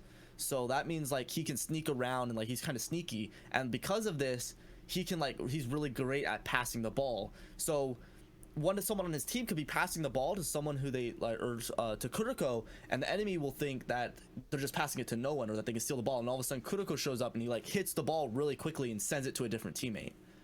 And then he also works off of someone on his team called Kagami, and he is like he's like the MVP. He's like the big ace for the team. And his power is like, he just kind of dunks, but he's not part of like the prodigies. He's not part of the main 5. And it's interesting to see Seirin like go up against these different high schools that have a prodigy, and like kind of seeing how they'll tackle playing around that prodigy's like specific ability, and like just seeing them come together. And I will say, it's kind of a spoiler, but it's not really a spoiler, that it's not an anime where they just always win. Because it's a very defining mark of the anime that they don't always win. Because you always want to see the good guys win. You always want to see your team win, right? If you're watching a movie or TV show or anything. Kuroko's Basketball doesn't necessarily do that, right? There are moments where they lose, and they like take really hard losses. And it's just awesome to see, like, try to see them like come back from those losses, and like who's changed, and like what's different like with the dynamic of the team. And it's like very hyped. It ramps up. It's like you'll be watching this one basketball game, like, which is usually like 3 or 5 episodes, and you're just like, oh my gosh, it's crazy, what's going on, it's ramping up. And then like once like someone that you're rooting for, like your favorite character, does something cool, you're like, oh my gosh, let's go, that was so cool. It's definitely one of those types of animes. I mean, I've seen Kuroko too. It's not quite in my top my 3x3, but Kuroko no Basket is why I care about, like, why I can follow basketball now. Because before I saw basketball, I was like, bench, I don't care, bro. We fucking go play tennis or something. I don't give a fuck. After watching Kuroko, I'm like, oh my god. I think, if anything, my one complaint against Kuroko is that it's too cool. So when you go back to watching basketball and you see the moves in real life, like, That's true. who Mega Lil They cares? really, like, it amps up everything. It's definitely a sport anime. I don't like sports anime. Like, what's the one with the volleyball? Oh, Haikyuu. Haikyuu. I do not like Haikyuu. I've tried to get into it. It just wasn't for me. But like Kuroko's Basketball, it just hits. Like, I've watched that like 5 times. It hits different. Yeah, it's very cool. But going into the next anime is going to be Vinland Saga. And Vinland Saga, this slot was very tough for me. There's a lot of things competing for this slot, but Vinland Saga was a really good anime for me because it spoke to me on different levels, like just the plot that it addresses. And Vinland Saga is about this young man. He goes through different, it's about this guy named Thors, and it's about his life and his journey through Vinland. Vinland being like the place of like where all the Vikings want to go. It's about Vikings, and it's essentially, it's an actual historical story about like the Vikings invading England and like trying to take all this land and like stuff, and like trying to overthrow the crown. Like, this is like events that actually happened. It's obviously everything that happens in the show didn't actually happen, but it's at least based on like that historical kind of event. So it's about like these Vikings. You see these Vikings, like it's very gory, it's like action heavy, but it's like visually looks very good. Again, another one of my check marks. The soundtrack also very good. I like it a lot, but the plot is also just super strong. And like honestly, when you're watching the story, who you think is the main character, in my opinion, isn't the main character, because Thor's is the main character and you're watching his story. But not spoil anything, it's a different character that you run into later. He's actually like a bad guy, but he kind of also isn't. If you watch the anime, you'll know who I'm talking about. But he's presented as a bad guy, but he kind of like redeems himself, and he you kind of learn more about his story as the anime goes on, and you kind of relate to him more, and you become actually like really attached to him. And just seeing like the story, because it is a tragedy, it is like a Shakespearean like kind of tragedy watching it. Like just seeing like people die, like the characters that you maybe cared about like just getting killed off, or just seeing like the pure like gruesome actions that the Vikings or even like the English soldiers or like or Swedes would do.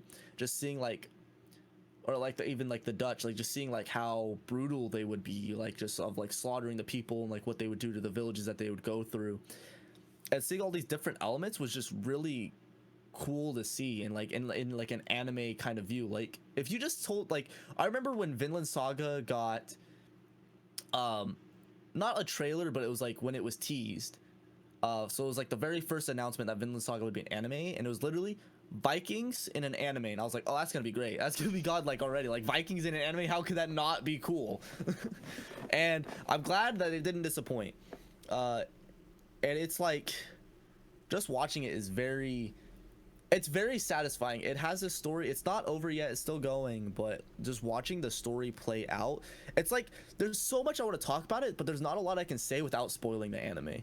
It's like one of those things. All I can say is like just watch it. It's visually great. The plot is great. The main character for me, I didn't really like him that much, but it's like because I couldn't relate to his personality a lot. Like I think the way he was acting throughout the anime it was understandable, but it was also like he annoyed me. But even then, like I would say still watch it. Like it's really great. The character building in the anime is like really great. Character progression is just awesome. All of the characters, all of them are really like fleshed out, and like whether they're bad guys or good guys, it doesn't really matter, because you can really like see their morals, see where they're coming from, and see what they believe in like immediately. And the anime does like a really great job at fleshing out their characters very efficiently.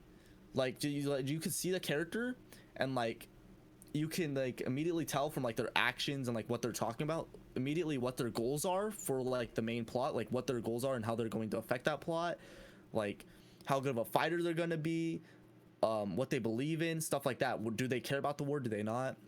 It's just really awesome. It's also like hyped up, and it's like a lot goes on, and I would invest into it. I believe it's also on Amazon. I think you can watch it there, along with your other anime streaming services.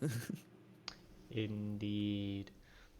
One thing I do want to say about Vinland is I got into I was like, I watched it when Brandon watched it, but I fell off. And the more I hear about it, and the more I hear everyone praising it, I'm like, I need to get back into Vinland. I need to run it back. It's very good. It's one of those things where like when it was airing, everyone was like kind of hyping it up, but then like afterward, it's like it kind of, I don't really hear people talking about it anymore. But it's just good. Yeah. Like that's all I can really say about it. And speaking of it's just fucking good, I need to get into my last three. All right.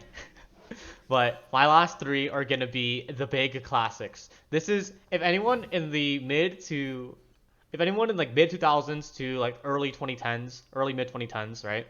These are the anime that everyone jerks off like, oh yes, I have a very big, this is the Rick and Morty of anime, okay? This is your basic checkmark for like, yes, I am smart anime fan. Yes. All right.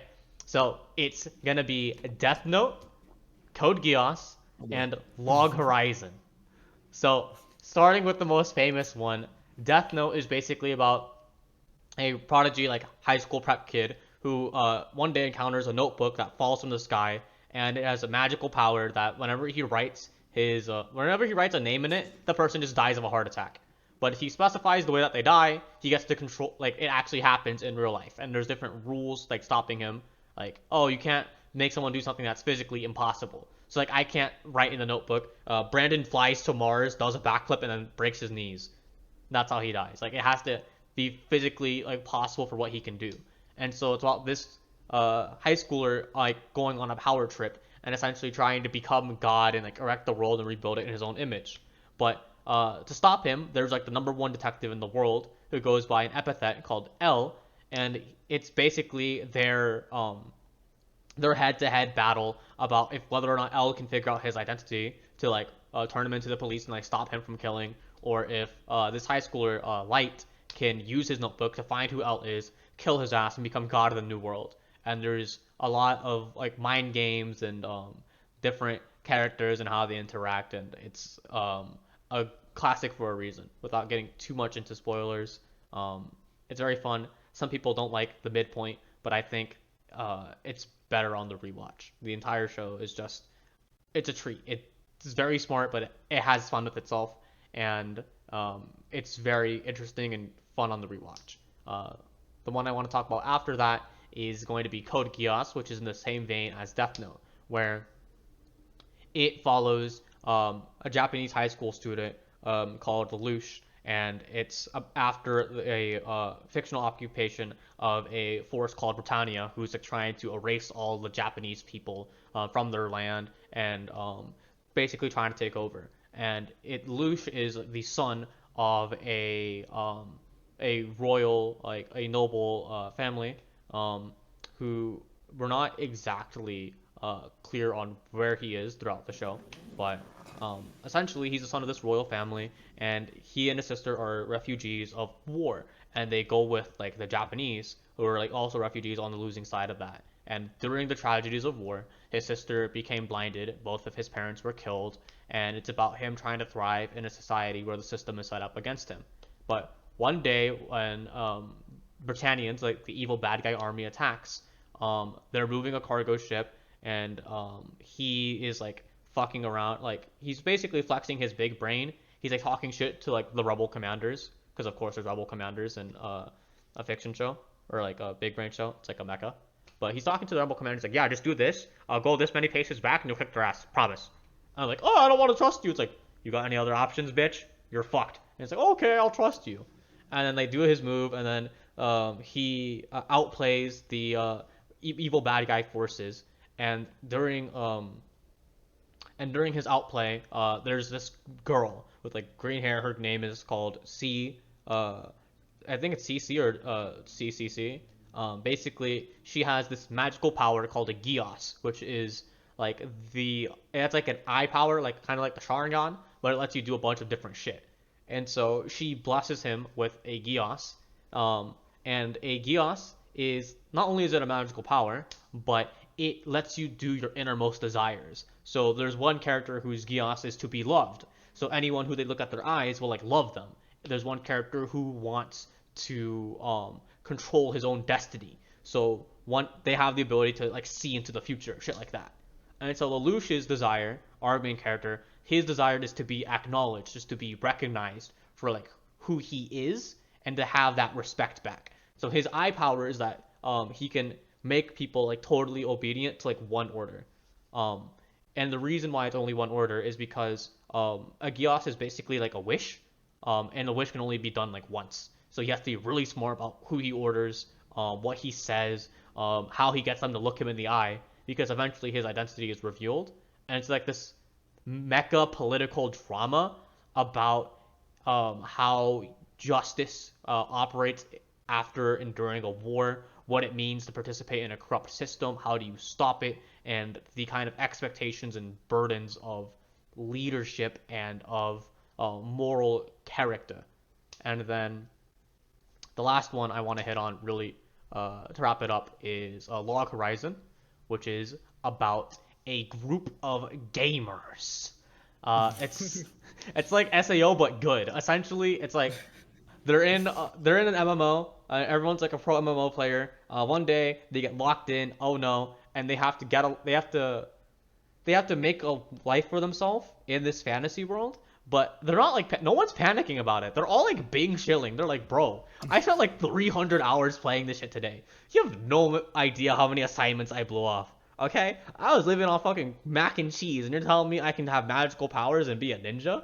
Fuck yeah, bro. So they're just like, instead of trying to go back home, they're just like, they're trying to like make a life for themselves. They're like, how do we make food that tastes good? How do we beat all these monsters? How do we get along with people? And it's not like these like the character interactions between all the gamers and like how like a society forms and how it works. And it's about these characters like kind of Bear Grylls-ing it, where they're like making technology out of like the fictional like stuff. So like they invent like wheels and stuff and like wagons and like steam engines and stuff like that. And like the NPCs are like people because it's like their world, so they actually have emotions and stuff.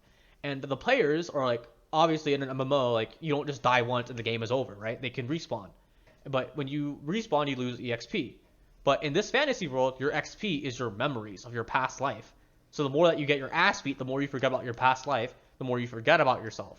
And if you forget too much, you become a husk. So there's like that element of danger where it's not their lives necessarily that are in danger. It's like their being. And it's about them exploring this like big MMO world and seeing what changed and trying to figure out a way to like make a good life for themselves and defend themselves from these threats, and also exploring into like other servers and stuff. And then some characters want to come back home. Some characters want to just want to talk to like their friends cross server. Some characters just want to thrive in this new system, and it's about how all these gamers interact. But yeah, that's my 9.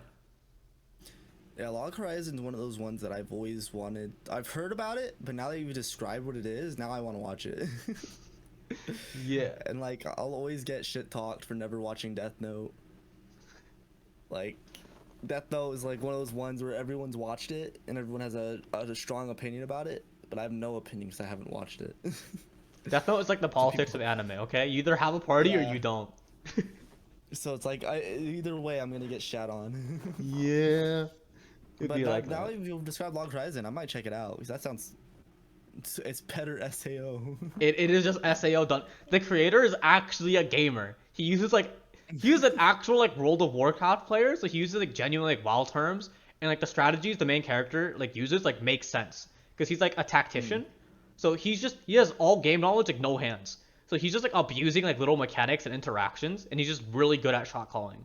So the way that he like cheeses out monsters, like controls the party and like pressure, or like figures out how to make new systems and fuck with people, like it all makes sense in hindsight. You just don't think of it. Like he follows all of the rules of the game, but he pulls a middle finger on you because he uses them in a way that you wouldn't think is possible. It's really fun. But that sounds like.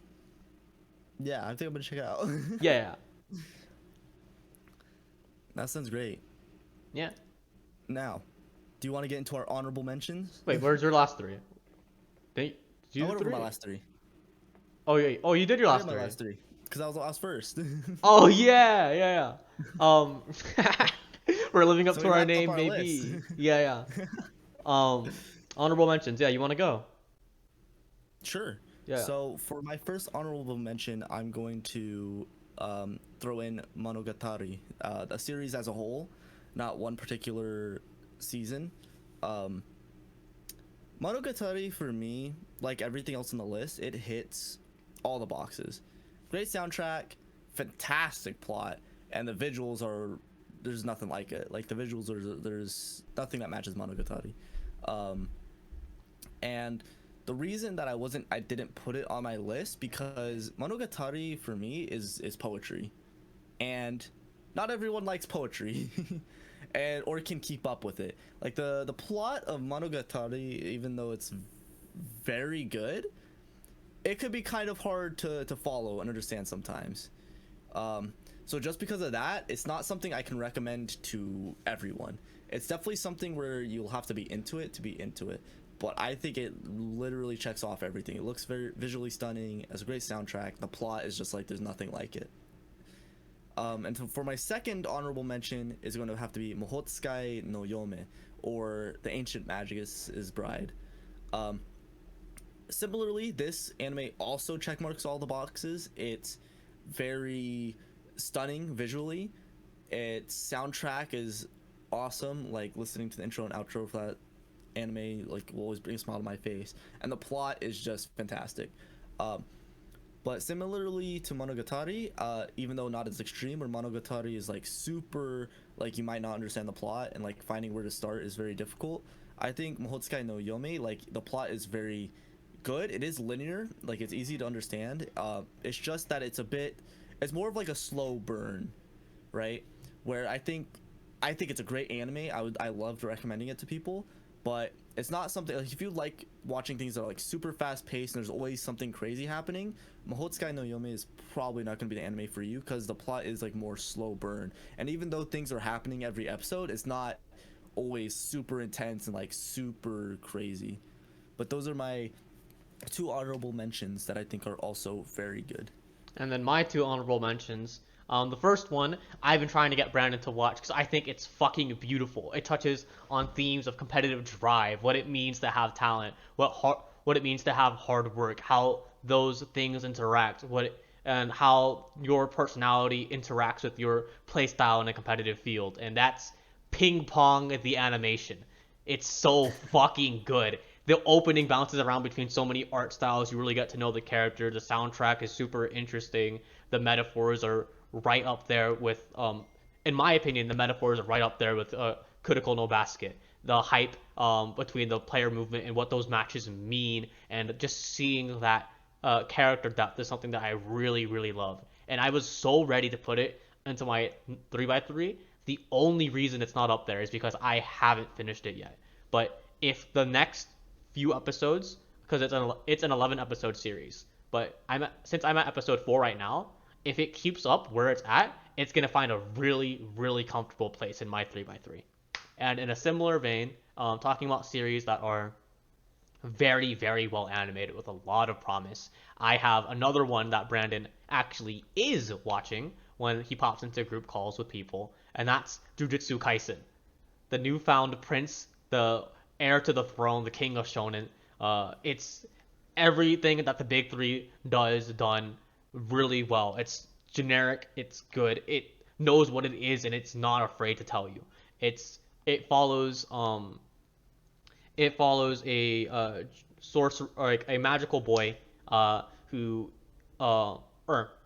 it follows a high schooler who has like a demon at his school who's part of the occult club because he's like trying to blow it off. Then a real demon shows up and it fucks people up, and then he gets saved by someone called a jujutsu sorcerer who's like basically a fantasy wizard, right? Like fucking reskinned wizard who has magical powers. And then in order to defeat the monster, the high schooler kid, Itadori, he eats like an artifact that like lures that monster there, and that artifact is like a remnant of like the king of demons, right? And so it has a risk of like controlling his body. But for some unknown reason, he's able to suppress the king of demons. But because he's such a dangerous threat, the jujutsu sorcerers, or like this world's like basically action wizards, right, are like, oh no, we just gotta kill your ass. But luckily for him, the teacher of the guy who saved him is otherwise known as Gojo Satoru, is like literally the GOAT. He's like a walking nuclear bomb where he just has so much power and sway. He's like, nah, you're not getting executed. We're gonna put off your execution until after you eat all of the Demon King's like remnants, right? Because Demon King was like a super big bad guy, and if he comes back, like the world is fucked. But luckily he died like years ago. But there's like his immortal like fingers, which can like bring him back to life if you get all of them. And like if demons eat them, like they'll become super strong. So it's about this character and his growth, throughout the story, and it really tackles themes of like what it means to like channel negativity, what it means to compete, and like how to deal with tragedy. It's very fun, it's very promising, and the only reason it's not in my 3x3 is because it's still going on, and all it has to do is go on the same pace that it's going and stick the landing. Yeah, very good. I'm liking watching it so far. Everything I've watched is just very good. For Jujutsu Kaisen. Hell yeah. You didn't watch fucking Ping Pong. Yeah, Richard's the type of guy who'll rec me an anime, and then because I'm not watching as much anime anymore, I don't find the time to. I'll watch a different anime later. I'll be like, thanks for the anime recommendation. I think I'll eat some white bread. Yeah, it'd be like that. Now I have the pod to hold you hostage in case we need another segment. There it is. The best idea. Indeed. Well, yeah, I mean, do you have anything else you want to add? Watch some anime. Watch some It's anime. fun. It's good. It's a good, nice time. Take your time off of life because life sucks. Anime can make it better. Yeah, I mean, your list is a lot of like individual, like it's all me, like fuck society or like getting that emotional range, and all of mine is like the power of friendship, fucking power of friendship, leadership, like freedom journey. So it's a nice like contrast of themes. Yeah. Do you have any? I guess before we can go, I want to ask, do you have any thoughts on my list before I give you my thoughts on your list? I think your list is very. How do I put this? I think your list is very like, you have like the main quintessential animes. Like it's literally, because a lot of when you talk to someone about animes, they're like they're specific animes they'll ask you about, and then they'll be able to get a gauge on what you like very quickly, right? So if someone like, I feel like anyone can kind of gauge you off of your list. Like he'll probably like this, probably won't like that. Like I feel like in that sense, it's like very easy to like recommend you anime, just because, like it's one of those things like you kind of know what you like. And it's like you have all of those big anime, so you can kind of like talk to like anyone, even if they're not a big anime like fanatic. You can kind of talk to anyone that has like watched an anime about anime, just because most people have watched Death Note even if they don't watch anime. Like same with like Full Metal Alchemist and like a bunch of other ones on your list. Like even if they don't watch anime, they might have watched that show. Where it's like me, I've like stayed away from like the big top anime, and it's like it's not like I'm doing it on purpose. It's just there's a lot of other anime that's like smaller, like not as seen, that I'm like just finding more interesting. I mean, we talked about it with your fighting gameplay styles in episode 1, but you're kind of just a hipster. Yeah, but I suppose. Yeah. But one thing I liked from your list, a lot of it's like a lot of individual, like the strength of the individual, a lot of like deep character. But No, your list is very like inspiring. Like you have like all those animes are like pretty motivational. yeah. Get Yep. you just like take charge and do things. Yeah. You have Make a some very human friends. list. You have a very human list, is what I'll say. Like it's it's the human experience in a list. You go everywhere. Yeah. If you like watch like everything on my list, you're gonna get kicked down and then brought back up just to get kicked down again. Yeah. My list is like you become the goat. You're goated. It's cool. Run it. Ride the high. Keep going. Exactly. You got this. My list is basically life sucks, but try anyways. Poggers. But thoughts of the list aside, do you have any real closing thoughts this time? No. Nah. We All ran I got through is it. me. You got is me. I mean, that's all I got too, to be honest.